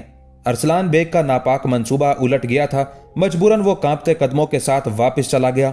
अरसलान बेग के जाते ही शहजादा खुर्रम ने अपने दोस्त सिकंदर मिर्जा को तन्हाई में तलब किया और पूरा वाकया सुनाते हुए कहा, हम आज ही अरसलान को उसके गुनाह की दर्दनाक सजा देना चाहते हैं। यह वाकया सुनकर सिकंदर मिर्जा के चेहरे पर गुस्से और रंजो अलम के गहरे साए लरजने लगे थे, लेकिन फिर भी उसने सब्र और तहम्मुल का दामन नहीं छोड़ा। साहिब आलम, मैं किसी हद तक आपकी दिली कैफियत से बाखबर हूं, मगर मैं इसका मशवरा हरगिज नहीं दूंगा कि आप एक बदकार और कमीने इंसान के गिरेबान पर हाथ डाल दें। एक तो यह कि वो शहंशाह का मुसाहिब है, अगर आप उस पर जबर करेंगे तो वो जिले इलाही के सामने पहुंचकर फरियाद करेगा। नतीजतन शहंशाह आपको भी अपने हजूर में तलब कर सकते हैं। फिर क्या आप अपनी जबान पर अर्जुमंद बानो का नाम लाएंगे? अरसलान बेग यही तो चाहता है कि किसी तरह अर्जुमंद बानो रुसवा हो जाए, और दूसरे ये कि उस बदनिहाद की शरारत से मुतासिर होकर आप अर्जुमंद बानो की जात पर शक करने लगे। सिकंदर मिर्जा निहायत होशियारी से खुर्रम को समझाने की कोशिश कर रहा था। यह नामुमकिन है सिकंदर मिर्जा। शहजादा खुर्रम का लहजा बहुत ज्यादा पुरजोश था। अगर सारी दुनिया मिलकर भी अर्जुमंद बानो के खिलाफ गवाही देने लगे तो हम उस शहादत को तस्लीम नहीं करेंगे। अर्जुमंद बानो की तरफ से आपका दिल साफ है तो फिर अरसलान बेग की बातों पर खाक डाल दीजिए। सिकंदर मिर्जा ने कहा, आप अपनी आला जरफी का मुजाहरा करते हुए उसे फिल वक्त माफ कर दीजिए। अगर उसने अर्जुमंद बानो के खिलाफ अपने गलीज होंठों को जुम्बिश दी तो उसका तदारुक किया जाएगा। मेरे ख्याल में वो फितरतन एक बुज़दिल इंसान है। आपकी सख्त तनबीह के बाद मुझे यकीन है कि वो हमेशा के लिए खामोश हो जाएगा, लेकिन फिर भी अगर वो अपनी मजमूम हरकतों से बाज नहीं आया तो उसकी जबान काटी जा सकती है। सिकंदर मिर्जा का दानिशमंदाना मशवरा कारगर साबित हुआ और शहजादा खुर्रम के मुश्ताइल जज्बात आहिस्ता आहिस्ता एतदाल पर आ गए। फिर वो दिन भी आ पहुंचा जिसका इंतजार करते करते अर्जुमंद बानो थक चुकी थी। अप्रैल 1612 ईस्वी में शहजादा खुर्रम से अर्जुमंद की शादी हो गई। जहांगीर ने बेटे की शादी के मौके पर इंतहाई मुसरत और जोश का मुजाहरा किया था। दारुल हुकूमत आगरा के एक एक गोशे को दुल्हन की तरह सजाया गया था। तमाम मकामी बाशिंदों को हुक्म दिया गया था कि वो शहजादा खुर्रम के जश्न शादी में शिरकत करें। पूरे शहर में शाही जुलूस ने गश्त किया और रात को इस तरह आतिशबाजी का मुजाहरा किया गया कि स्याह रात पर दिन का गुमान होने लगा। जब अर्जुमंद बानो हजला या रूसी में दाखिल हुई तो शहजादा खुर्रम बड़ी बेचैनी के साथ उसका मुंतजिर था। अर्जुमंद बानो को महसूस हुआ जैसे आज सारी कायनात उसकी खुशी में शरीक है और जमीन आसमान रक्स कर रहे हैं। अर्जुमंद, ऐसा लगता है जैसे आज कहकशां तुम्हारी शक्ल में जमीन पर उतर आई हो। शहजादा खुर्रम ने अपनी शरीक हयात को मुखातिब करते हुए कहा। अर्जुमंद बानो इस तरह शर्माई के फूलों से लदी हुई शाख बन गई। साहिब आलम का हुस्न नजर है। अर्जुमंद की आवाज शिद्दत जज्बात से लरज रही थी। नहीं अर्जुमंद, आज रुए जमीन पर तुमसे ज्यादा हसीन कोई दूसरी औरत मौजूद नहीं। शहजादा खुर्रम मसहूर नजर आ रहा था। अर्जुमंद ने झुकी हुई पलकों को उठाया और एक नजर अपने महबूब के चेहरे की तरफ देखा। शहजादा खुर्रम की जबान से अदा होने वाले एक एक हर्फ में जज्बात की सच्चाइयों का अक्स रोशन था। अर्जुमंद बानो ने दूसरे ही लम्हे नजरें झुका ली। ये कनीज अपनी खुशकिस्मती पर नाजा है। अर्जुमंद की आवाज बहुत मद्दम थी। कनीज नहीं, खुर्रम के दिल की ताजदार, जज्बों की हुक्मरां, बेकरार तमन्नाओं की मलिका। शहजादा खुर्रम के लहजे में गहरे नशे की सी कैफियत शामिल थी। कनीज इस नवाजिश व करम पर अपने ताजदार की मशकूर है। अर्जमंद बानो की आवाज पर मौसीकी के आबशार का गुमान हो रहा था। शहजादा खुर्रम ने एक कीमती मुरस्सा हार अर्जमंद बानो को पहनाते हुए कहा, यह बारगाए हुस्न में हमारी तरफ से एक हकीर तोहफा है। जवाब में अर्जमंद बानो ने हाफिज शिराजी के दीवान का एक नमूना पेश किया। ये क्या है अर्जमंद? शहजादा खुर्रम ने चौंक कर कहा। कनीज की तरफ से अपने साहिब की खिदमत में एक तोहफा। अर्जमंद का लहजा जज्बात से सरशार था। हम बहुत खुश हुए अर्जमंद। खुर्रम ने दीवाने हाफिज के इब्तदाई औराक पर नजर डालते हुए कहा, यह एक इंतहाई नादिर कलमी नुस्खा था। यकीनन तुम आला तरीन ज़ौक़ की मालिक हो साहिब आलम, इसे दरमियान से खोल कर देखें, अर्जमंद ने कहा। जब शहजादा खुर्रम ने दीवाने हाफिज को दरमियान से खोला तो वो हैरान रह गया। किताब के बीच में गुलाब का फूल मौजूद था जिसकी पत्तियां मुरझाकर खुश्क हो चुकी थी। शहजादा खुर्रम सवालिया नजरों से अर्जमंद बानो की तरफ देखने लगा। यह गुलाब का वो फूल है जो साहिब आलम ने पहली मुलाकात में इस कनीज को पेश किया था। अर्जमंद ने शर्माकर सर झुका लिया। शहजादा खुर्रम चंद लम्हों तक गहरे सकूत के आलम में खड़ा रहा, फिर ख्वाबनाक से लहजे में कहने लगा, अर्जमंद, तुम्हें हमारी एक मामूली निशानी से भी इतनी दिलचस्पी है? मामूली नहीं साहिब आलम, अर्जमंद ने जवाबन कहा। आपने ये फूल देते वक्त इस बात की वजाहत की थी कि आपको गुलाब के फूल बहुत पसंद है। उसी रोज से मैंने आपकी पसंद को अपनी पसंद बना लिया है। यह गुलाब का फूल मेरी मोहब्बत की पहली यादगार है। मैंने उस मुलाकात के एक एक लम्हे को अपनी यादों के दरीचों में महफूज कर लिया है। हम तुम्हारे इस बेमिसाल तोहफे को अपने दिलो जान के करीब रखेंगे। शहजादा खुर्रम ने गुलाब की बिखरी हुई पत्तियों को गौर से देखते हुए कहा, साहिब आलम, ये किताब मुझे वापस कर दीजिए। अर्जमंद के लहजे में इल्तजा शामिल थी। क्यों? शहजादा खुर्रम ने हैरान होकर कहा। यह गुलाब का फूल मेरी जिंदगी है। अर्जमंद की आंखें बंद थी जैसे वो कोई दिलकश ख्वाब देख रही हो। मैं खुद इसे अपनी रगो जां के नजदीक रखना चाहती हूं और यही मेरी वसीयत है कि अगर मैं दुनिया से गुजर जाऊं तो इस फूल को मेरे कफन पर सजा देना। शहजादा खुर्रम ने बेकरार होकर अर्जमंद के अहमरी होंठों पर अपना हाथ रख दिया। अभी तो हम मिले भी नहीं और तुम बिछड़ जाने की बात करती हो। ये कैसी बदशगुनी के अल्फाज हैं अर्जमंद? खुर्रम के लहजे में बड़ी खलिश थी, बड़ी शिकायत थी। साहिब आलम, रूह के फासले तो पहले दिन ही से खत्म हो चुके थे। अर्जमंद ने आंखें खोल दी और अपने महबूब के चेहरे को देखा जहां मासूम मोहब्बत की बेशुमार किंदिलें रोशन थी। जिस्मों को तो बिलाखिर एक दिन बिछड़ जाना है। अभी नहीं अर्जमंद, शिद्दत जज्बात से खुर्रम की आवाज लरजने लगी। अभी तो तुम्हें अपने ख्वाब की ताबीर देखना है। मुझे मेरे ख्वाब की ताबीर मिल गई साहिब आलम। अर्जमंद शहजादा खुर्रम की आगोश में सिमट गई।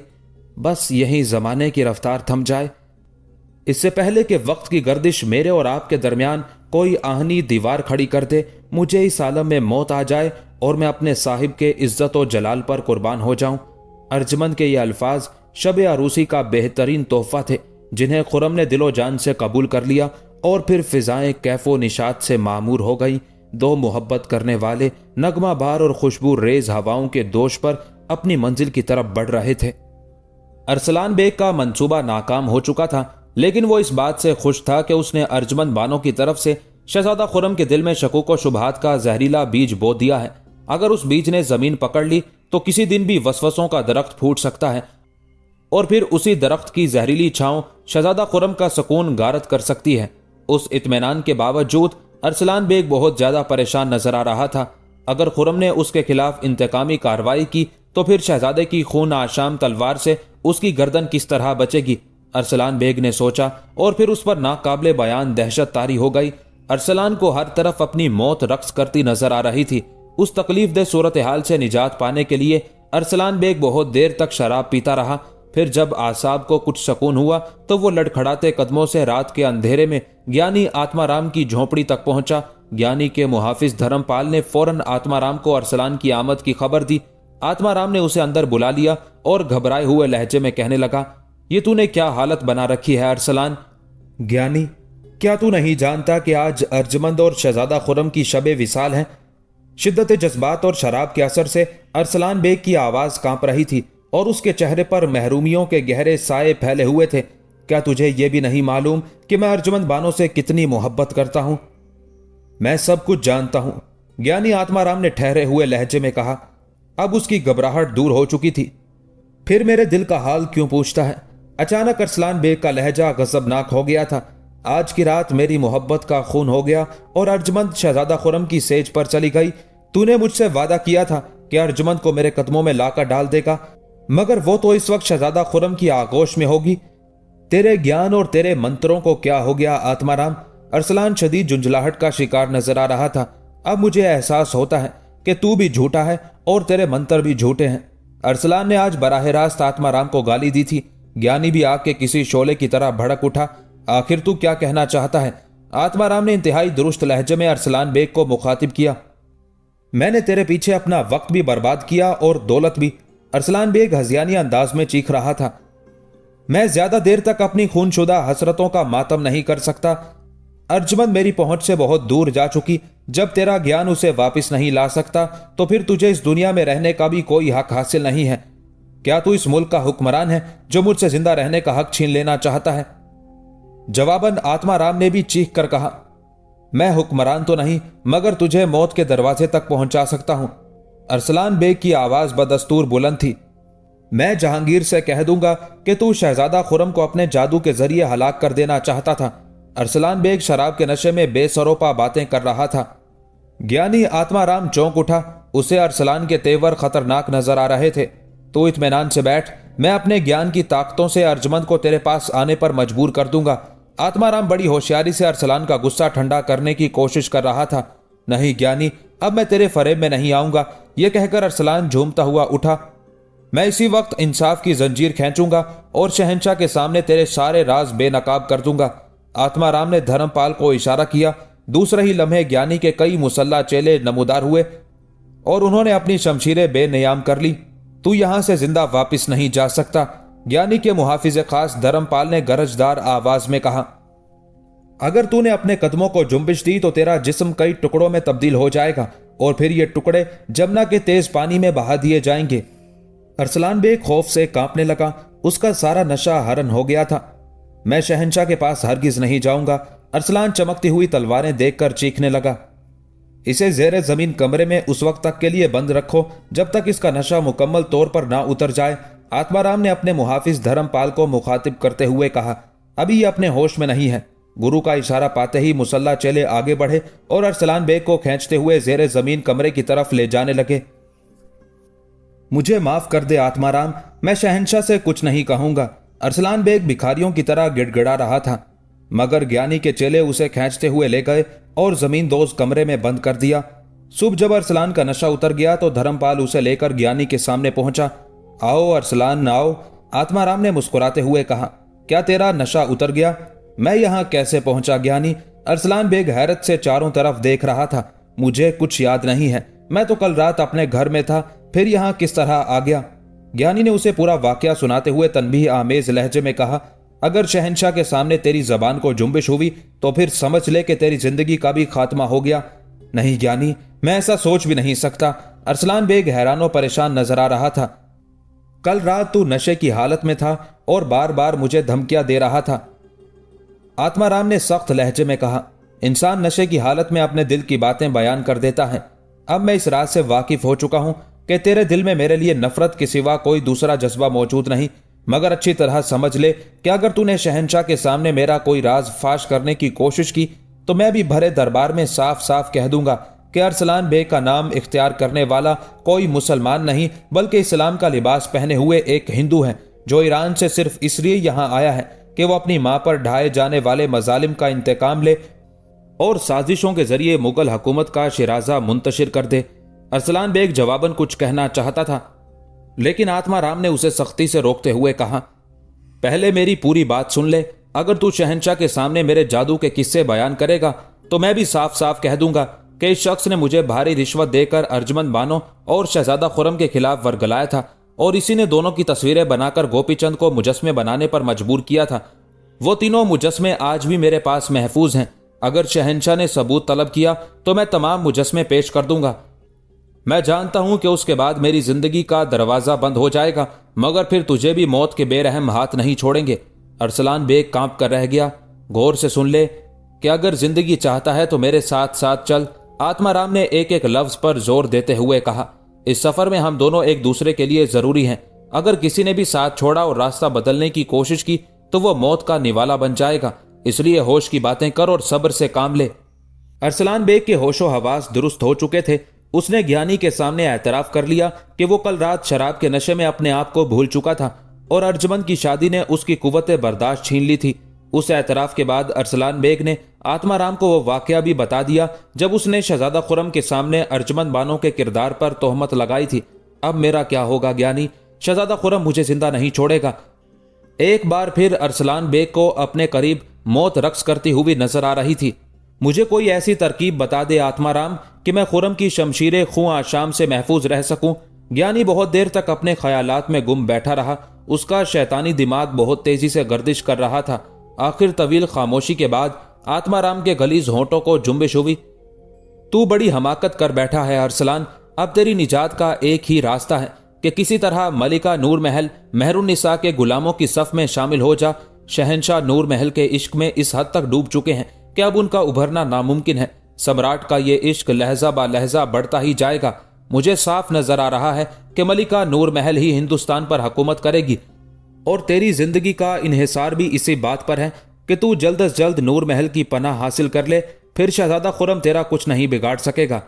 मगर मैं मलिका नूर महल तक किस तरह पहुंचूंगा? अरसलान बेग अब भी परेशान नजर आ रहा था। मलिका नूर महल भी ईरान से ताल्लुक रखती है और तू भी ईरानी है। आत्माराम ने मुस्कुराते हुए कहा, अब इस बात का किसे होश है कि तेरी माँ एक हिंदू औरत थी? मैं तेरा मतलब नहीं समझा ज्ञानी। अरसलान बेग ने हैरत ज़दा लहजे में पूछा। मतलब साफ है बिल्कुल। आत्माराम के होंठों पर एक खबीस मुस्कुराहट उभर आई। जबान और कौम के रिश्ते बड़े अजीब होते हैं। तू मलिका नूर महल की तारीफ कर, मुझे यकीन है कि वो बहुत जल्द मुतासिर हो जाएगी। जिस तरह तू शहंशाह को खुदावंद कहकर सजदा करता है, इसी तरह मलिका नूर महल के आगे झुक जा और उसे एहसास दिला दे कि तू भी एक ईरानी है। कौमियत और जबान का यह रिश्ता उसे बहुत जल्द तेरी तरफ मुतवज्जह कर देगा। फिर ना तुझे शहजादा खुरम परेशान कर सकता है और ना अर्जुमंद बानो। यकयक अरसलान बेग के वहशतज़दा चेहरे पर खुशी की एक तेज लहर दौड़ गई, मगर यह खुशी बहुत आर्जी थी। अचानक उसके तसव्वुर में मुबारक शाह कलंदर का चेहरा उभर आया। और उस भिखारी का क्या होगा ज्ञानी? अरसलान बेग की आवाज शिद्दत खौफ से लरज रही थी। मैंने जिन आदमियों को उसके कत्ल के लिए भेजा था वो नाकाम लौट आए। उन नमक हरामों ने मुबारक शाह के पैरों में गिरकर माफी मांग ली थी। ये इंकशाफ सुनकर ज्ञानी आत्माराम के जिस्म पर भी लर्जा तारी हो गया था। उस जादूगर को भूल जा अरसलान, वो भिखारी हमसे ज्यादा ताकतवर है। हमें ऐसे लोगों से उलझना नहीं चाहिए। आत्माराम ने भी कलंदर की रूहानी ताकतों के सामने अपनी नाकामी का एतराफ कर लिया था। ज्ञानी की हिदायत के मुताबिक अरसलान बेग मलिका नूर महल मेहरुन्निसा की कुर्बत हासिल करने की कोशिश करने लगा। एक दिन उसने शहंशाह जहांगीर के आगे सजदारेज होते हुए कहा, खुदावंद, मैंने मलिका नूर महल की शान में एक कसीदा तहरीर किया है। अपने इस बंदे को इजाजत दीजिए कि ये कसीदा मलिका आलिया के रूबरू पढ़ सके। जहांगीर अरसलान की उस ख्वाहिश से बहुत मुतासिर हुआ। शहंशाह मलिका नूर महल के हुस्न का असीर था, इसलिए अरसलान बेग को इजाजत दे दी गई। फिर एक दिन खलवत में जहां मलिका नूर महल और जहांगीर के अलावा कोई तीसरा शख्स मौजूद नहीं था, अरसलान बेग को तलब किया गया। वो बाकायदा शायर तो नहीं था, मगर उसे फारसी जबान पर कुदरत हासिल थी। असातिज़ा के हजारों अशार याद थे। उन्हीं यादाश्तों के सहारे अरसलान ने एक कसीदा तहरीर किया था जिसमें शायरी कम, शहंशाह और मलिका की तारीफ ज्यादा थी। अरसलान ने जहांगीर को मुखातिब करते हुए कहा, ये खुदावंद की मेहरबानियां हैं कि मुझ जैसे नाकारा को मुल्क हिंदुस्तान में पनाह मिली और मैं बार बार शाहाना इनायात से नवाजा गया। ये इस सरजमीन की खुशनसीबी थी कि तख्ते शाही पर नूरुद्दीन जहांगीर जैसा बाजबरूत, सखी और आदिल हुक्मरान जलवा अफरोज हुआ। अभी एक नूर की तकमील नहीं हुई थी कि दूसरा नूर मलिका नूर महल की शक्ल में जाहिर हुआ। फिर हिंदुस्तान का एक एक गोशा नूर से भर गया और सारी तारीकियां दूर हो गईं। अरसलान बेग ने नूरुद्दीन जहांगीर और मलिका नूर महल की रियायत से नूर के लफ्ज को इस तरह इस्तेमाल किया था कि शहंशाह और मलिका दोनों बहुत खुश हुए और अरसलान को बेशकीमत इनामात से नवाजा गया। मलिका नूर महल अरसलान बेग के लिखे हुए कसीदे से बहुत ज्यादा मुतासिर हुई थी। उसने जहांगीर के मुसाहिब को मुसाहिब खास का दर्जा दे दिया। शहंशाह भी पहले से ज्यादा मेहरबान नजर आने लगा। जहांगीर ने अरसलान को मुखातिब करते हुए कहा, तेरी ये खूबी आज ही हम पर जाहिर हुई है। अब तुझे लाजिम है कि तू मुगलों की शानदार फतुहात को अशार में नज्म कर और मलिका नूर महल की शान में नए कसीदे लिख कि हम तुझ पर मजीद इनामात की बारिश कर सकें। ये कहकर जहांगीर ने मलिका नूर महल की तरफ देखा और फिर पलटकर दोबारा अरसलान बेग से मुखातिब हुआ। अब हिंदुस्तान में मलिका नूर महल ही सब कुछ है।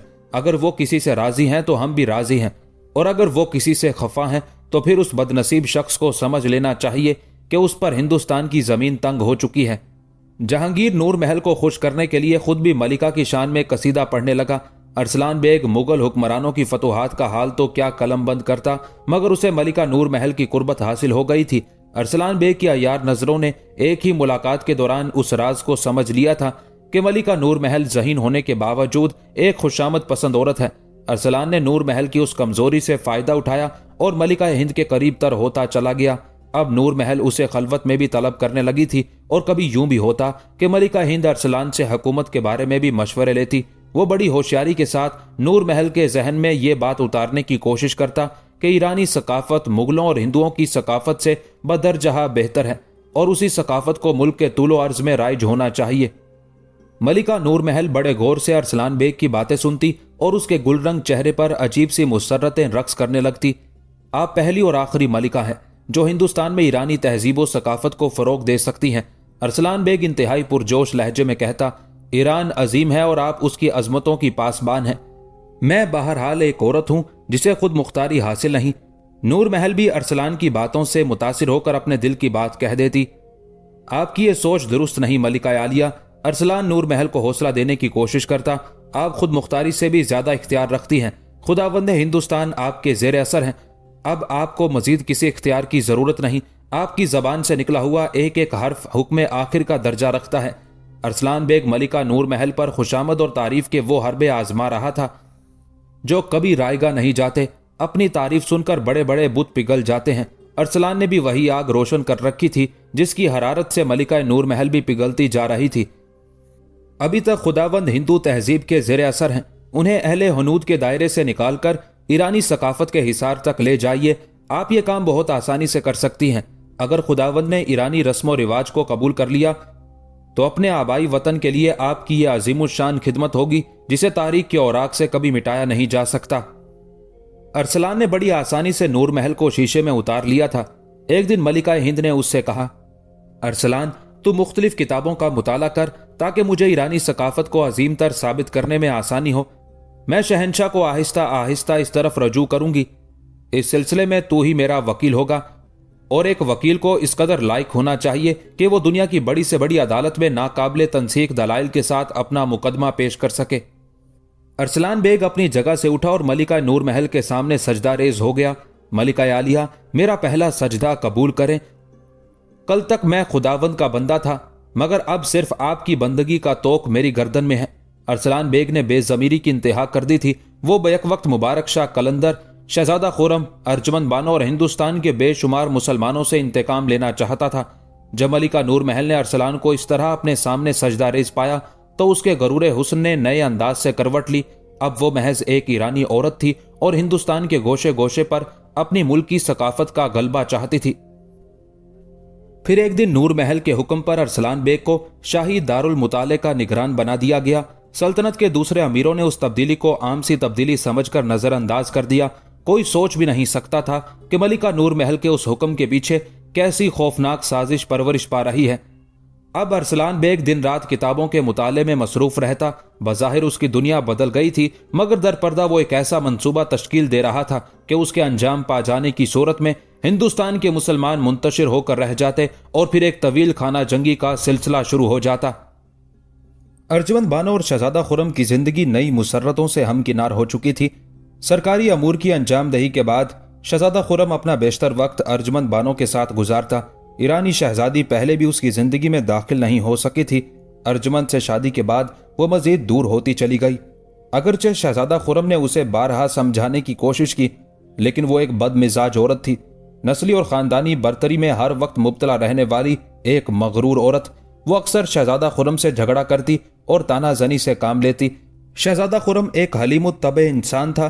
वो अपनी पहली बीवी के तानों को हंस के बर्दाश्त कर लेता, मगर जब ईरानी शहजादी बदतमीजी से पेश आती और अर्जुमंद बानो की खानदानी हैसियत पर एतराज करती तो शहजादा खुरम भड़क उठता।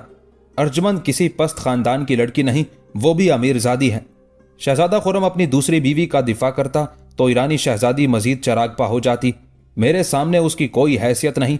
मेरा ताल्लुक शाहों के खानदान से है और अर्जमंद के बुजुर्ग शाही खानदान के मुलाजिम थे, इसलिए तुम्हें दोनों के दरमियान वाज़े फर्क रखना होगा। शहजादा खुर्रम अपनी दूसरी बीवी का दिफा करता तो ईरानी शहजादी मजीद चरागपा हो जाती। शहजादा खुर्रम ने बहुत चाहा कि उसके इज़्दिवाजी ताल्लुकात बिगड़ने से बच जाएं, लेकिन जब ईरानी शहजादी ने अपना रवैया तब्दील नहीं किया तो शहजादा खुर्रम भी खामोश ना रह सका। अगर अर्जमंद किसी नीच खानदान की लड़की होती तब भी उसे अव्वलियत का दर्जा हासिल होता, इसलिए कि वो मेरी पहली मोहब्बत है। शदीद गुस्से में होने के बावजूद खुर्रम का लहजा बहुत शाइस्ता हो गया। जो अर्जमंद से मोहब्बत करेगा मैं उससे मोहब्बत करूंगा, और जिसे अर्जमंद से नफरत होगी वो मेरी नजरों से भी गिर जाएगा। ईरानी शहजादी एक तंगदिल औरत थी। वो अर्जमंद बानो की हैसियत को तस्लीम नहीं कर सकी और शहजादा खुर्रम से दूर होती चली गई। अर्जमंद बानो ने उस मौके पर भी आला ज़र्फी का मुजाहरा किया और अपने शोहर को समझाते हुए कहा, आखिर वो आपकी बीवी हैं, उनकी कोताहियों को नजरअंदाज कर दीजिए। ये उसकी फितरत है कि एक औरत दूसरी औरत के वजूद को बर्दाश्त नहीं कर सकती। और तुम भी तो एक औरत हो, फिर तुम उससे हसद क्यों नहीं करती? शहजादा खुर्रम ने अर्जमंद से पूछा। साहिब आलम, मेरी बात छोड़ दीजिए। अर्जमंद बेख्तियार होकर खुर्रम के शाने पर सर रख देती। मैं सिर्फ आपसे ही नहीं, आपके तमाम हवालों से भी मोहब्बत करती हूँ। ईरानी शहजादी आपकी शरीके हयात हैं, इसलिए मुझे उनसे भी मोहब्बत है। अर्जमंद का जवाब सुनकर शहजादा खुर्रम के चेहरे पर अजीब सी सरशारी का रंग उभर आता और वो इंतहाई वारफ्तगी के आलम में बोल उठता, मुझे तुम पर फख्र है अर्जमंद। तुम्हारे बगैर मेरी जिंदगी किस कदर नामुकम्मल थी, आज उसका एहसास हो रहा है। अर्जमंद ये सुनकर शर्मा जाती और उसका चेहरा शफक रंग हो जाता। शादी के तकरीबन 1 साल बाद शहजादा खुर्रम ने अपने दोस्त सिकंदर मिर्जा को तन्हाई में मुखातिब करते हुए कहा, सिकंदर, हमारा ख्याल है कि अब तुम भी शादी कर लो। कब तक ये खुश्क और तन्हा जिंदगी बसर करोगे? सिकंदर मिर्जा ने अपने गिर्द बिखरी हुई किताबों पर नजर डाली और चंद लम्हों के लिए तसव्वुरात की दुनिया में खो गया। सिकंदर मिर्जा इस दुनिया में एक तन्हा इंसान था। उसके माँ बाप बचपन में इंतकाल कर चुके थे। वह उसी मकतब में पढ़ता था जिसमें शहजादा खुर्रम ने इब्तदाई तालीम हासिल की थी। खुर्रम को सिकंदर मिर्जा से बहुत मोहब्बत थी। माँ बाप के इंतकाल के बाद खुर्रम उसे महल में ले आया और सिकंदर मिर्जा की तरबियत इस तरह होने लगी जैसे वो खुद भी शहजादा हो। जहांगीर ने बेटे की सिफारिश पर सिकंदर मिर्जा के लिए बेहतरीन अतालीक मुकर्रर किए थे। अगरचे सिकंदर मिर्जा की शाही खानदान से दूर की रिश्तेदारी भी थी, लेकिन वो शहजादा खुर्रम को महज अपना दोस्त समझता था। सिकंदर मिर्जा ने छोटी सी उम्र में सियासत और मजहब पर गहरा मुताला किया था। अगर कभी खुर्रम किसी मामले में उलझ जाता तो सिकंदर मिर्जा उसे बड़ी आसानी से हल कर देता। इस तरह सिकंदर मिर्जा शहजादा खुर्रम का दोस्त भी था और मुशीर भी। आज जब शहजादा खुर्रम ने उसकी तन्हाई का जिक्र किया तो सिकंदर मिर्जा कुछ देर के लिए अपने ख्यालात में खोकर रह गया था। उसने पीछे मुड़कर शाहराए हयात पर नजर डाली। जिंदगी की राह गुजर दूर तक खाली थी। क्या सोच रहे हो सिकंदर? शहजादा खुर्रम ने अपने दोस्त को दोबारा मुखातिब किया। सिकंदर मिर्जा चौंक कर शहजादा खुर्रम की तरफ देखने लगा। साहिब आलम, मुझे खुद भी अपनी तन्हाई का शिद्दत से एहसास होता है, मगर अपनी किस्मत को क्या करूं कि अब तक कोई शरीक सफर ही नहीं मिला। बेचैन रूहों की इस दुनिया में एक लड़की पसंद आई थी, मगर वो मेरी तरफ देखने की जहमत भी गवारा नहीं करती। शहजादा खुर्रम ने हैरत ज़दा होकर कहा, कौन है वो लड़की? सिकंदर, उसका नाम तो लो। हम एक दिन उसे मजबूर कर देंगे कि वो तुम्हारी तरफ मुतवज्जे हो जाए। साहिब आलम का इक़्तिदार अपनी जगह, मगर दिलों की सल्तनत को जबर से तस्कीर नहीं किया जाता। सिकंदर मिर्जा का लहजा थका थका सा था। बज़ाहिर वो एक मामूली सी लड़की है जो साहिब आलम की नाफरमानी का तसव्वुर भी नहीं कर सकती, मगर दिलों की दुनिया के आदाब निराले होते हैं। दिलों को इक़्तिदार की ताकत से फतह नहीं किया जा सकता। फिर जब सिकंदर मिर्जा ने अर्जुमंद बानो की कनीज माहरुख का नाम लिया तो शहजादा खुर्रम को सख्ता सा हो गया। सिकंदर मिर्जा, वो लड़की तुम्हारे काबिल नहीं है। कुछ देर बाद शहजादा खुर्रम के होंठों को जुम्बिश हुई। नहीं साहिब आलम, सिकंदर मिर्जा ने अफसुर्दा सी मुस्कुराहट के साथ कहा, हालात तो ये बताते हैं कि मैं खुद उस लड़की के काबिल नहीं हूं। मुझे तुम्हारी पसंद और इंतखाब पर शदीद हैरत है सिकंदर। खुर्रम के लहजे में नाखुशगवारी का रंग शामिल था। मैंने पहले ही कह दिया था कि किस्मत मेरे साथ उल्टी चालें चलती हैं। सिकंदर मिर्जा की मुस्कुराहट का रंग गहरा हो गया था, मगर उसे शिकस्त की झलक नुमाया थी। मैं जानता हूं कि माहरुख एक आम सी कनीज है, मगर दिल को क्या करूं कि वो उसी की तलब रखता है। क्या यह तुम्हारा आखिरी फैसला है? शहजादा खुर्रम ने पूछा। साहिब आलम खूब जानते हैं कि मैं अपने फैसले तब्दील नहीं करता। सिकंदर मिर्जा ने एक एक लफ्ज पर जोर देते हुए कहा। तो मैं अर्जुमंद बानो से माहरुख के सिलसिले में बात करूंगा, खुर्रम ने सिकंदर मिर्जा को यकीन दिलाते हुए कहा, मगर उसे दिल से रिश्ता पसंद नहीं था। और जब अर्जुमंद बानो ने उस बारे में माहरुख से बात की तो वो वफादार कनीज हैरान रह गई। बीबी, मैं ये कैसी अजीब बात सुन रही हूँ। कहाँ एक शाही खानदान का फर्द और कहाँ ये गुलामों की औलाद, दोनों में कोई जोड़, कोई निस्बत ही नहीं। अर्जुमंद बानो ने माहरुख को यकीन दिलाते हुए कहा, सिकंदर मिर्जा तुम्हें दिल से पसंद करते हैं, मगर मैं तो उन्हें पसंद नहीं करती। माहरुख के लहजे में तलखी शामिल थी। अगर मैं कहूं कि तुम सिकंदर मिर्जा से शादी कर लो, अर्जुमंद बानो ने दरमियान में अपना हवाला देते हुए कहा, मैं फिर भी इनकार कर दूंगी। माहरुख ने पुरजोश अंदाज में कहा, अगर आकाजाती मुझसे जान देने के लिए कहें तो मैं एक लम्हे की ताखीर भी नहीं करूंगी और सारी दुनिया देख लेगी कि माहरुख अर्जुमंद बानो के हुक्म पर हंसते हंसते कुर्बान हो गई। माहरुख के बिगड़े हुए तेवर देखकर अर्जुमंद बानो सन्नाटे में आ गई। बीबी, आप इस मामले में मुदाखलत ना करें, माहरुख ने कहा। मैं खुद सिकंदर मिर्जा से बात करूंगी कि आखिर उन्हें एक कनीज के साथ ये संगीन मजाक करने की इजाजत किसने दी है। और फिर एक दिन तन्हाई में माहरुख सिकंदर मिर्जा से मिली। अगरचे ये मशरिकी रिवायत के खिलाफ है कि लड़कियां गैर मर्दों से खुद उस मौजू पर गुफ्तगू करें, लेकिन आपकी इस हरकत ने मुझे शदीद आजार पहुंचाया है और मैं ये पूछने पर मजबूर हो गई हूं कि शाही खानदान के अफराद को इस किस्म का मजाक करने के अलावा दुनिया में कोई दूसरा काम नहीं है। सिकंदर मिर्जा ने बड़े तहम्मुल के साथ माहरुख की तल्ख गुफ्तगू सुनी और फिर बहुत आहिस्ता लहजे में कहने लगा, मैंने शहजादा खुर्रम के सामने तुमसे शादी की ख्वाहिश जाहिर की थी। ये नहीं कहा था कि मैं तुम्हें अपने इशरत कदे का खिलौना बनाना चाहता हूं। सिकंदर मिर्जा का तर्ज कलाम इतना अजीब था कि माहरुख कुछ देर के लिए पत्थर का एक मुजस्मा बनकर रह गई। वो हैरत व सकूत के आलम में मुसलसल सिकंदर मिर्जा के चेहरे को देखे जा रही थी, जहां सच्चे जज्बों का अजीब सा उजाला और पुरखलूस तमन्नाओं की अजीब सी रोशनी थी। फिर यकायक माहरुख की खूबसूरत आंखों में आंसू छलकने लगे।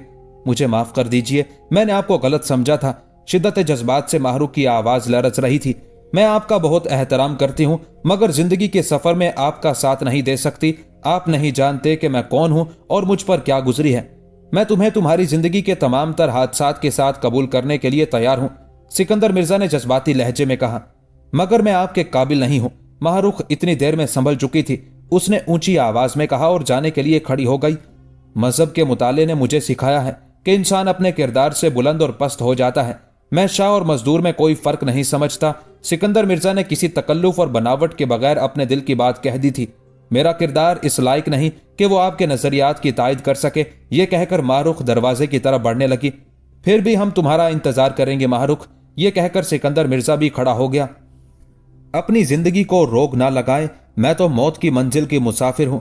माहरुख चली गई और देर तक कमरे की फिजा में उसके अल्फाज की गूंज सुनाई देती रही। वक्त तेजी से गुजरता रहा। मेवाड़ के राजपूत अब तक मुगल सल्तनत के लिए एक दर्द सर बने हुए थे। राजपूताना की तमाम हुकूमतों में मेवाड़ एक ऐसी हुकूमत थी जिसने अब तक मुगलों की बेपनाह कुव्वत का मुकाबला किया था। अगरचे अकबर आजम ने राजपूतों के इक्तदार पर कई शदीद ज़रबें लगाई थी, लेकिन यह बहादुर कौम अब भी आज़ादी के साथ सांस ले रही थी। जहांगीर ने बरसरे इक्तदार आते ही मेवाड़ की तरफ कई लश्कर रवाना किए, मगर उन्हें खातिर ख्वाह कामयाबी हासिल ना हो सकी। महाबत खान, अब्दुल्ला खान, फेरोज जंग और राजा बासु जैसे सिपह सलार भी राजपूतों के उठे हुए सरों को झुका नहीं सके। मजबूरन खान आजम कोका को अमीर लश्कर बनाया गया, लेकिन उस मार्के में वो भी सुरखरू ना हो सका। आखिर एक दिन शहंशाह जहांगीर ने शहजादा खुर्रम को तलब करके कहा, फर्जंद, राजपूतों की टेढ़ी गर्दनें हमारे इक्तदार की बिसात पर एक बदनुमा दाग हैं। हमारी ख्वाहिश है कि तुम उन गर्दनों के खम दूर कर दो और मेवाड़ के हुक्मरान को उसके तख्त से खींचकर झुके हुए सर के साथ दरबार शाही तक पहुंचा दो। शहजादा खुर्रम उस रात एक लम्हे के लिए भी ना सो सका। यह उसकी जिंदगी का पहला इम्तिहान था। वो रात के अंधेरे में अपने महल से निकला और हजरत शेख सलीम चिश्ती रहमतुल्लाह अलैह के मजार की तरफ बढ़ने लगा, जहां मुबारक शाह कलंदर एक शिकस्ता झोंपड़ी में खामोश पड़ा रहता था। जब खुर्रम मुबारक शाह की झोंपड़ी में दाखिल हुआ तो कलंदर दोनों हाथ उठाए दुआ मांग रहा था। उसकी आंखें बंद थी और आंसू बह रहे थे। ऐ खुदा, अब तेरा यह गुनहगार बंदा बहुत थक चुका है। इंतजार करते करते आंखें पथरा गई हैं, मगर वो आने वाला अभी तक नहीं आया। छोटे छोटे लोग अपने घरों में खुदा बन बैठे हैं और दरबार में पहुंचकर एक मिट्टी के खिलौने को मुसलसल सजदा कर रहे हैं। मुझसे ये मंजर देखा नहीं जाता। मैंने जहांगीर को समझाने की बहुत कोशिश की, मगर दौलत व इक्तदार ने उसे अंधा बना दिया है। शाही महल्लात में हर तरफ उसने अपने बुत नस्ब करा दिए हैं और ये नफ्स के पुजारी उसे खुदा का दर्जा दे रहे हैं। मेरी आंखों की रोशनी जायल कर दे कि मैं शिर्क और बुत परस्ती के ये मनाजिर ना देख सकूं। या मुझे अपने पास वापिस बुला ले। अब मैं इस दुनिया में ज्यादा देर रहना नहीं चाहता। कलंदर की दुआओं ने फरियाद का रंग इख्तियार कर लिया था। मुबारक शाह के लहजे में इस कदर गुदाज था कि शहजादा खुर्रम के जिस्म पर लर्जा तारी हो गया और उसकी आंखों से भी बेख्तियार आंसू बहने लगे। फिर जब कलंदर का शोरो फुगा थम गया तो शहजादा खुर्रम ने मुबारक शाह को आवाज दी। कौन है? कलंदर ने कहा, मगर उसकी आंखें बंद थी। मैं हूं, आपका खादिम शहजादा खुर्रम। खुर्रम का नाम सुनकर मुबारक शाह ने आंखें खोल दी और उठकर खड़ा हो गया। आओ शाहजहां, मैं कब से तुम्हारा इंतजार कर रहा था। खुर्रम ने नियाजमंदाना तौर पर सर झुका दिया और बहुत आहिस्ता लहजे में बोला, बाबा, रोजो शब के हंगामों से फुर्सत नहीं मिली। ऐसे हंगामे थे कि बाबा को भी भूल गया, कलंदर ने शिकायतन कहा, मगर उसके एक एक लफ्ज से शदीद मोहब्बत का इजहार हो रहा था। शादी का ऐसा जश्न मनाया कि आगरे की एक एक गली जगमगा उठी, मगर बाबा को पूछा तक नहीं। फरते नदामत से खुर्रम का सर कुछ और झुक गया। हम फकीरों को किसी की शादी से क्या ताल्लुक, मगर तेरी शादी में शरीक होने की ख्वाहिश रखते थे। मुबारक शाह ने हसरत आमेज लहजे में कहा। सोचा था कि अपने शाहजहां को नजर पेश करेंगे, मगर तेरी तरफ से तो कोई दावतनामा ही नहीं आया। बिन बुलाए कैसे चले आते, बस इसी झोंपड़ी में पड़े पड़े अपनी नारसाई का मातम करते रहे। बाबा, मैं अपनी नदामत का इजहार किस तरह करूं, मेरे पास तो अल्फाज ही नहीं है। शहजादा खुर्रम ने रुक रुक कर कहा। और मलिका आलिया को भी हमारा ख्याल नहीं आया। मुबारक शाह ने अर्जमंद बानों की तरफ इशारा करते हुए कहा। शहजादा खुर्रम लाजवाब होकर रह गया। जब खामोशी तवील हो गई तो मुबारक शाह ने शहजादा खुर्रम को मुखातिब करते हुए कहा, बैठ जाओ शाहजहां। मुबारक शाह ने उसी चटाई की तरफ इशारा किया जिस पर एक बार अर्जमंद बानो भी बैठ चुकी थी। ये तख्ते हिंदुस्तान है। शहजादा खुर्रम एक लम्हे की ताखीर किए बगैर खाक आलूद चटाई पर बैठ गया। रात के पिछले पहर तुम इस फकीर के पास क्यों आए हो? मुबारक शाह ने निहायत शफकत आमेज लहजे में कहा। आखिर ऐसा कौन सा जरूरी काम है? बाबा, आलम पनाह ने मुझे मेवाड़ की जंगी मुहिम के लिए मुंतखब किया है। शहजादा खुर्रम बहुत आहिस्ता बोल रहा था। आलम पनाह तो सिर्फ खुदा की जात है। मुबारक शाह के लहजे में बड़ा जलाल था। तुम एक इंसान को आलम पनाह कहते हो? शहजादा खुर्रम कलंदर के उस सवाल का क्या जवाब देता, बस इतना कहकर रह गया, मैं जानता हूं, मगर आदाब शाही की खिलाफ वर्जी किस तरह करूं? फानी और बेदस्तोपा इंसानों ने अपने नफ्स को मुतमईन करने के लिए कैसे कैसे लकब तराशे हैं। कलंदर के अल्फाज में जलाल की वही आग रोशन थी। अगर खुदा तुम्हें इक्तदार दे दे तो तुम ऐसा हरगिज ना करना। शहजादा खुर्रम ने शर्मसारी के साथ सर झुका लिया। शहंशाह क्या चाहता है? जहांगीर का नाम आते ही कलंदर के लहजे की तपिश कुछ और बढ़ गई थी।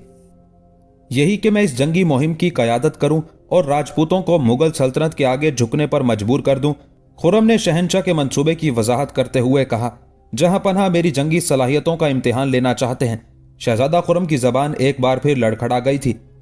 फिर इस फकीर के पास क्यों आए हो? मुबारक शाह ने बेनियाजी के अंदाज में कहा।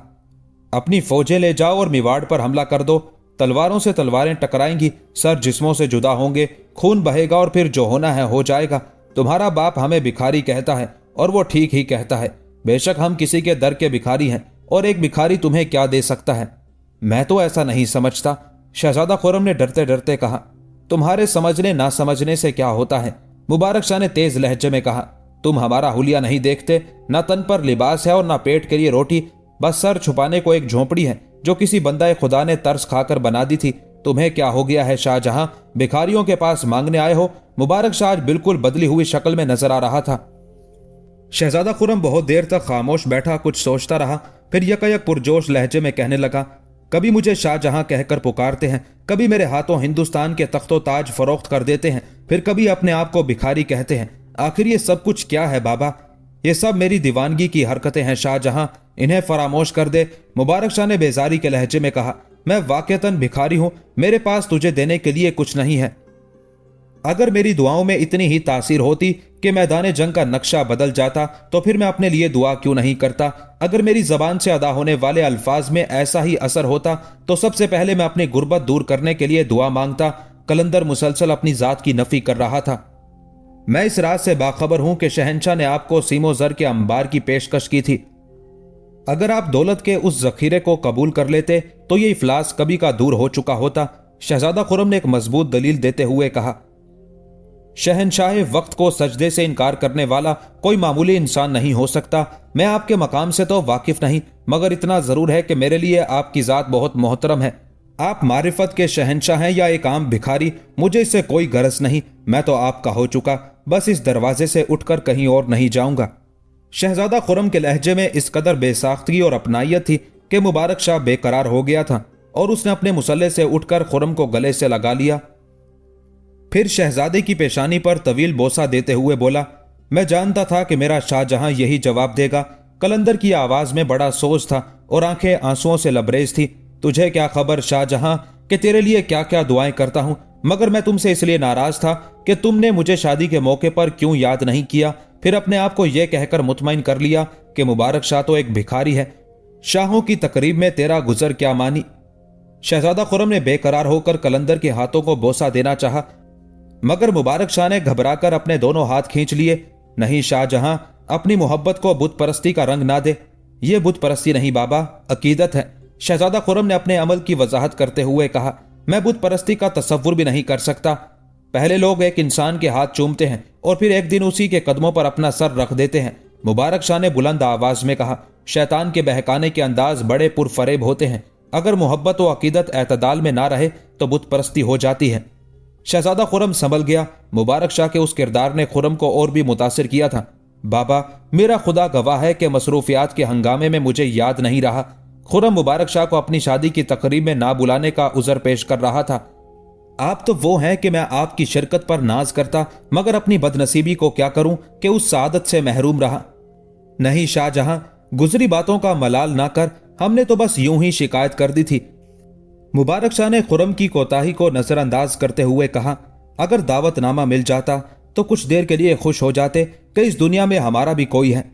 बाबा, इस गलती का अजाला तो मुमकिन नहीं, मगर मैं कल सुबह शाही सवारी भेजकर आपसे दरख्वास्त करूंगा कि मेरे मकान पर तशरीफ लाएं।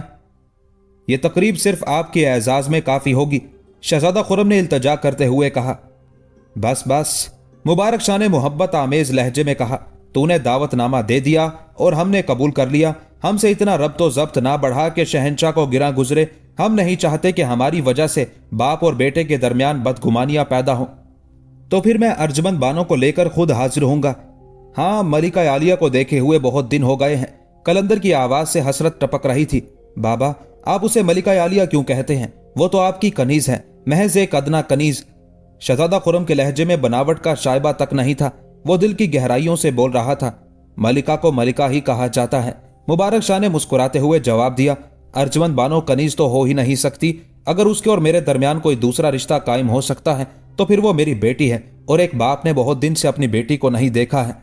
फिर शहजादा खुर्रम ने कोई बात नहीं की और खामोशी से रात के अंधेरे में अपने महल की तरफ लौट गया। दूसरे दिन सहपहर के वक्त शहजादा खुर्रम अपनी बीवी अर्जमंद बानो और चंद मखसूस खादिमों के साथ मुबारक शाह कलंदर की खिदमत में हाजिर हुआ। ये शाही मुलाजमीन अपने हाथों में खान उठाए हुए थे और खानों में सोने चांदी के सिक्के भरे हुए थे। जब अर्जमंद बानो कलंदर की झोंपड़ी में दाखिल हुई तो मुबारक शाह आंखें बंद किए किसी ख्याल में गर्क था। कदमों की चाप सुनकर कलंदर ने आंखें खोल दी और अर्जमंद को सामने पाकर खड़ा हो गया। मेरी मलिका आलिया आ गई। अर्जमंद के पीछे पीछे शहजादा खुर्रम भी झोंपड़ी में दाखिल हुआ था। बाबा, आप हर बार मुझे मलिका आलिया कहकर पुकारते हैं और मैं शर्मिंदा हो जाती हूं। अर्जमंद सर झुकाए हुए मुबारक शाह के सामने खड़ी थी। फिर क्या कहूं? कलंदर अर्जमंद की सादगी पर मुस्कुराने लगा। एक बार तो बेटी कहकर आवाज दें। जोश जज्बात में अर्जमंद की आवाज कांपने लगी थी। क्या मैं ये हसरत लिए हुए दुनिया से चली जाऊंगी? नहीं मेरी बेटी, उस वक्त तक दुनिया से नहीं जाएगी जब तक हिंदुस्तान का तख्त उसके कदमों के नीचे नहीं आ जाएगा। मुबारक शाह ने अर्जमंद के सर पर हाथ रखते हुए कहा, तू मेरी बेटी है, मगर उसी के साथ मलिका आलिया भी है। यह कहकर मुबारक शाह उस शिकस्ता संदूक की तरफ बढ़ा जो एक गोशे में रखा हुआ था। उस संदूक में कलंदर के चंद कपड़े थे। मुबारक शाह ने संदूक खोला और कुछ तलाश करने लगा। फिर वो पलट कर आया तो उसके हाथ की मुट्ठी बंद थी। शहजादा खुर्रम और अर्जमंद बानो बड़ी हैरत से मुबारक शाह के पुरअसरार अमल को देख रहे थे। फिर मुबारक शाह ने अपनी बंद मुट्ठी खोली। कलंदर की हथेली पर चांदी के 2 रुपया साफ नजर आ रहे थे। ये रुपए मैंने तुम दोनों की शादी के मौके पर तोहफा देने के लिए रखे थे। इतना कहकर मुबारक शाह ने 1 रुपया अर्जमंद बानो की तरफ बढ़ाया। हर शख्स अपनी हैसियत के मुताबिक ही तोहफा दे सकता है। कलंदर ने अर्जमंद बानो को मुखातिब करते हुए कहा, बेटी, मुबारक शाह की हैसियत बस इतनी ही थी, इसे कबूल कर लो। उस मोहब्बत पर अर्जमंद की आंखों में आंसू लरसने लगे और उसने बड़ी अकीदत के साथ कलंदर के हाथ से चांदी का रुपया ले लिया। बाबा, ये कम हैसियत रुपया नहीं, अर्जुमंद की जिंदगी का सबसे बड़ा सरमाया है। उसके बाद कलंदर ने दूसरा रुपया शहजादा खुर्रम की तरफ बढ़ाते हुए कहा, बाबा की तरफ से ये अपने शाहजहां के लिए है। खुर्रम कदरे झुका और उसने अदब व एहतराम का मुजाहरा करते हुए कलंदर के हाथों से रुपया ले लिया। बेशक ये तोहफा तुम दोनों के शायाने शान नहीं, मगर एक फकीर इससे ज्यादा दे भी नहीं सकता। मुबारक शाह खुर्रम से मुखातिब था, यही मेरा सरमाया था जो मैंने तुम्हारी नजर कर दिया। कई दिन तक मजदूरी करने के बाद यही 2 रुपए जमा हो सके थे। शहजादा खुर्रम और अर्जुमंद पर अजीब सी कैफियत तारी थी। बाबा, ये 1 रुपया हिंदुस्तान के सारे खजाने पर भारी है, इससे आपकी मेहनत और पसीने की महक आती है। ये खुशबू लालो जवाहिर में कहा। मैंने अपने दोनों बच्चों को इंसानी खून में डूबा हुआ तोहफा नहीं दिया है। मुबारक शाह की बेख्वाब आंखों में गैरत की आग रोशन थी। मैंने यह भी गवारा नहीं किया कि दूसरों की नजर कबूल करूं और खैरात में हासिल किया हुआ वो रुपया तुम्हारे दामन में डाल दूं। शहजादा खुर्रम और अर्जुमंद बानो दोनों दम बाखुद खड़े थे। वो सोच भी नहीं सकते थे कि मुबारक शाह अपनी रोजी के मामले में इतना मोहतात और हसास होगा। बाबा, मुझे बहुत रंज है कि आपने मेरी खातिर इस कदर मुशक्कत उठाई। अर्जुमंद ने अपनी शादी के उस तोहफे की तरफ देखते हुए कहा जो कम कीमत होते हुए भी सब तोहफों पर गिरा था। कोई मुशक्कत नहीं उठाई, मुबारक शाह ने कहा। मुझसे भी ज्यादा मेहनत करने वाले तुम्हारी सल्तनत में गुमनाम जिंदगी बसर करते हैं। उनकी मेहनतों का कोई अंदाजा नहीं कर सकता। मैं तो ये चाहता हूं कि तुम अपनी रियाया की मजबूरियों को समझने की कोशिश करो। कहीं ऐसा ना हो कि तुम गफलत की नींद सोते रहो और तुम्हारे हाथों बंदगाने खुदा के हकूक का खून हो जाए। मेरी मुशक्कत का जिक्र छोड़कर उन लोगों की महरूमियों का एहसास करो जिन्हें शदीद मेहनत के बाद भी 1 रुपया हासिल नहीं होता। ये एक बड़ी तनबीह थी, बड़ा सबक था जिसे अर्जुमंद बानो और शहजादा खुर्रम ने बगौर सुना, मगर जबान से कुछ नहीं बोले। बस अब तुम लोग जाओ और एक नाकारा शख्स की सोहबत में अपना कीमती वक्त बर्बाद ना करो। मुबारक शाह ने उन दोनों को मुखातिब करते हुए कहा, तुम्हें अभी बहुत काम करने हैं और तुम्हारी जिम्मेदारियां मुझसे कहीं ज्यादा हैं। बाबा, हम लोग आपकी नजर के लिए, शहजादा खुर्रम ने डरते डरते कहा और अपनी बात अधूरी छोड़ दी। कहां है वो नजर? मुबारक शाह ने चौंक कर कहा, शाही खिदमतगार दरवाजे पर आपके हुक्म के मुंतजिर हैं। खुर्रम ने जवाबन कहा, उन्हें अंदर बुलाओ। मुबारक शाह ने बेनियाजी के अंदाज में कहा। शाही खिदमतगार सोने और चांदी के सिक्कों से भरे हुए खान उठाए हुए अंदर आए। मुबारक शाह ने एक एक खान को खोलकर देखा। रुपहली और नुकराई सिक्के जगमगा रहे थे। शाहजहां, तूने कभी गौर से इन सिक्कों को देखा? यकायक मुबारक शाह पलटकर शहजादा खुर्रम से मुखातिब हुआ। खुर्रम की आंखों में हैरत थी। वो कलंदर के उस सवाल का मफहूम नहीं समझ सका था। मेरी आंखें देख रही हैं कि इन सिक्कों से इंसानी खून रिस रहा है। मुबारक शाह के चेहरे पर अचानक अजियत और कर्ब की एक लहर उभर आई थी। मैं इस वक्त भी देख रहा हूं कि इनसे गाढ़ा गाढ़ा गरम गरम इंसानी खून टपक रहा है। अब खुर्रम मुबारक शाह की बातों का मतलब समझ गया था और एहसास नदामत से उसकी गर्दन झुक गई थी। अपने बाबा को नजर करने के लिए इंसानी खून लाया है? मुबारक शाह ने बड़े कर्बनाक लहजे में शहजादा खुर्रम से सवाल किया। शर्मिंदगी के बोझ से खुर्रम का सर और झुक गया था। मुझे जो भी कुछ मुयस्सर है वही तो नजर करूंगा। खुर्रम की जबान लड़खड़ा रही थी। आप जैसा चांदी का वो रुपया कहां से लाऊं? शाहजहां, आज तो मैं तेरी नजर कबूल किए लेता हूं, मगर आइंदा इस हालत में मेरे पास ना आना कि तेरे खिदमतगार इंसानी खून से भरे हुए तश्त अपने सरों पर उठाए हों। कलंदर के लहजे में नागवारी का रंग शामिल था। मुझे तेरा खाली हाथ आना अच्छा लगता है। यह कहकर मुबारक शाह ने उन तमाम खानों पर अपना हाथ रख दिया और शाही खिदमतगारों से कहा कि वो तमाम सिक्के उन गरीबों और मोहताजों में तकसीम कर दें जो मेरे शहंशाह हजरत शेख सलीम चिश्ती रहमतुल्लाह अलैह की ममलुकत में रहते हैं। मुबारक शाह का इशारा उन मोहताजों की तरफ था जो सारी दुनिया से मायूस होकर हजरत शेख सलीम चिश्ती रहमतुल्लाह अलैह के मज़ार मुबारक के करीब सवालियों की तरह रास्ते में पड़े रहते थे। कलंदर का हुक्म पाते ही तमाम सीमो ज़र जरूरतमंदों में तकसीम कर दिया गया। फिर जब शहजादा खुर्रम और अर्जुमंद बानो रुखसत होने लगे तो मुबारक शाह ने खुर्रम के सर पर हाथ रखते हुए दुआ की, ऐ लाजवाल कुव्वतों वाले, अपने इस बंदे खुर्रम पर करम फरमा, इसके रास्ते की रुकावटों को दूर कर दे और इसे दुश्मनों की साजिशों से महफूज रख। तेरे सिवा इसका कोई मुश्किल कुशा और कोई दस्तगीर नहीं। दुआ के बाद कलंदर ने शहजादा खुर्रम को हिदायत देते हुए कहा, जब तेरा गुजर अजमेर की तरफ हो तो पहले सुल्तानुल हिंद रहमतुल्लाह अलैह की बारगाह जलाल में हाजिरी देना। मुझे यकीन है कि मेरा खुदा उस दरबार की बरकतों से तेरी सारी मुश्किलें आसान कर देगा। सुल्तानुल हिंद हजरत ख्वाजा मोइनुद्दीन चिश्ती रहमतुल्लाह अलैह का लकब है। आपका रोज़ा मुबारक अजमेर शरीफ में है, जहां मुगल शहंशाह जलालुद्दीन अकबर भी प्यादा पा इस तरह जाता था कि उसके पैरों में जूते तक ना होते थे। मुबारक शाह कलंदर ने शहजादा खुर्रम को सुल्तानुल हिंद के उसी दरबार सआदत में हाजिर होने की हिदायत की थी।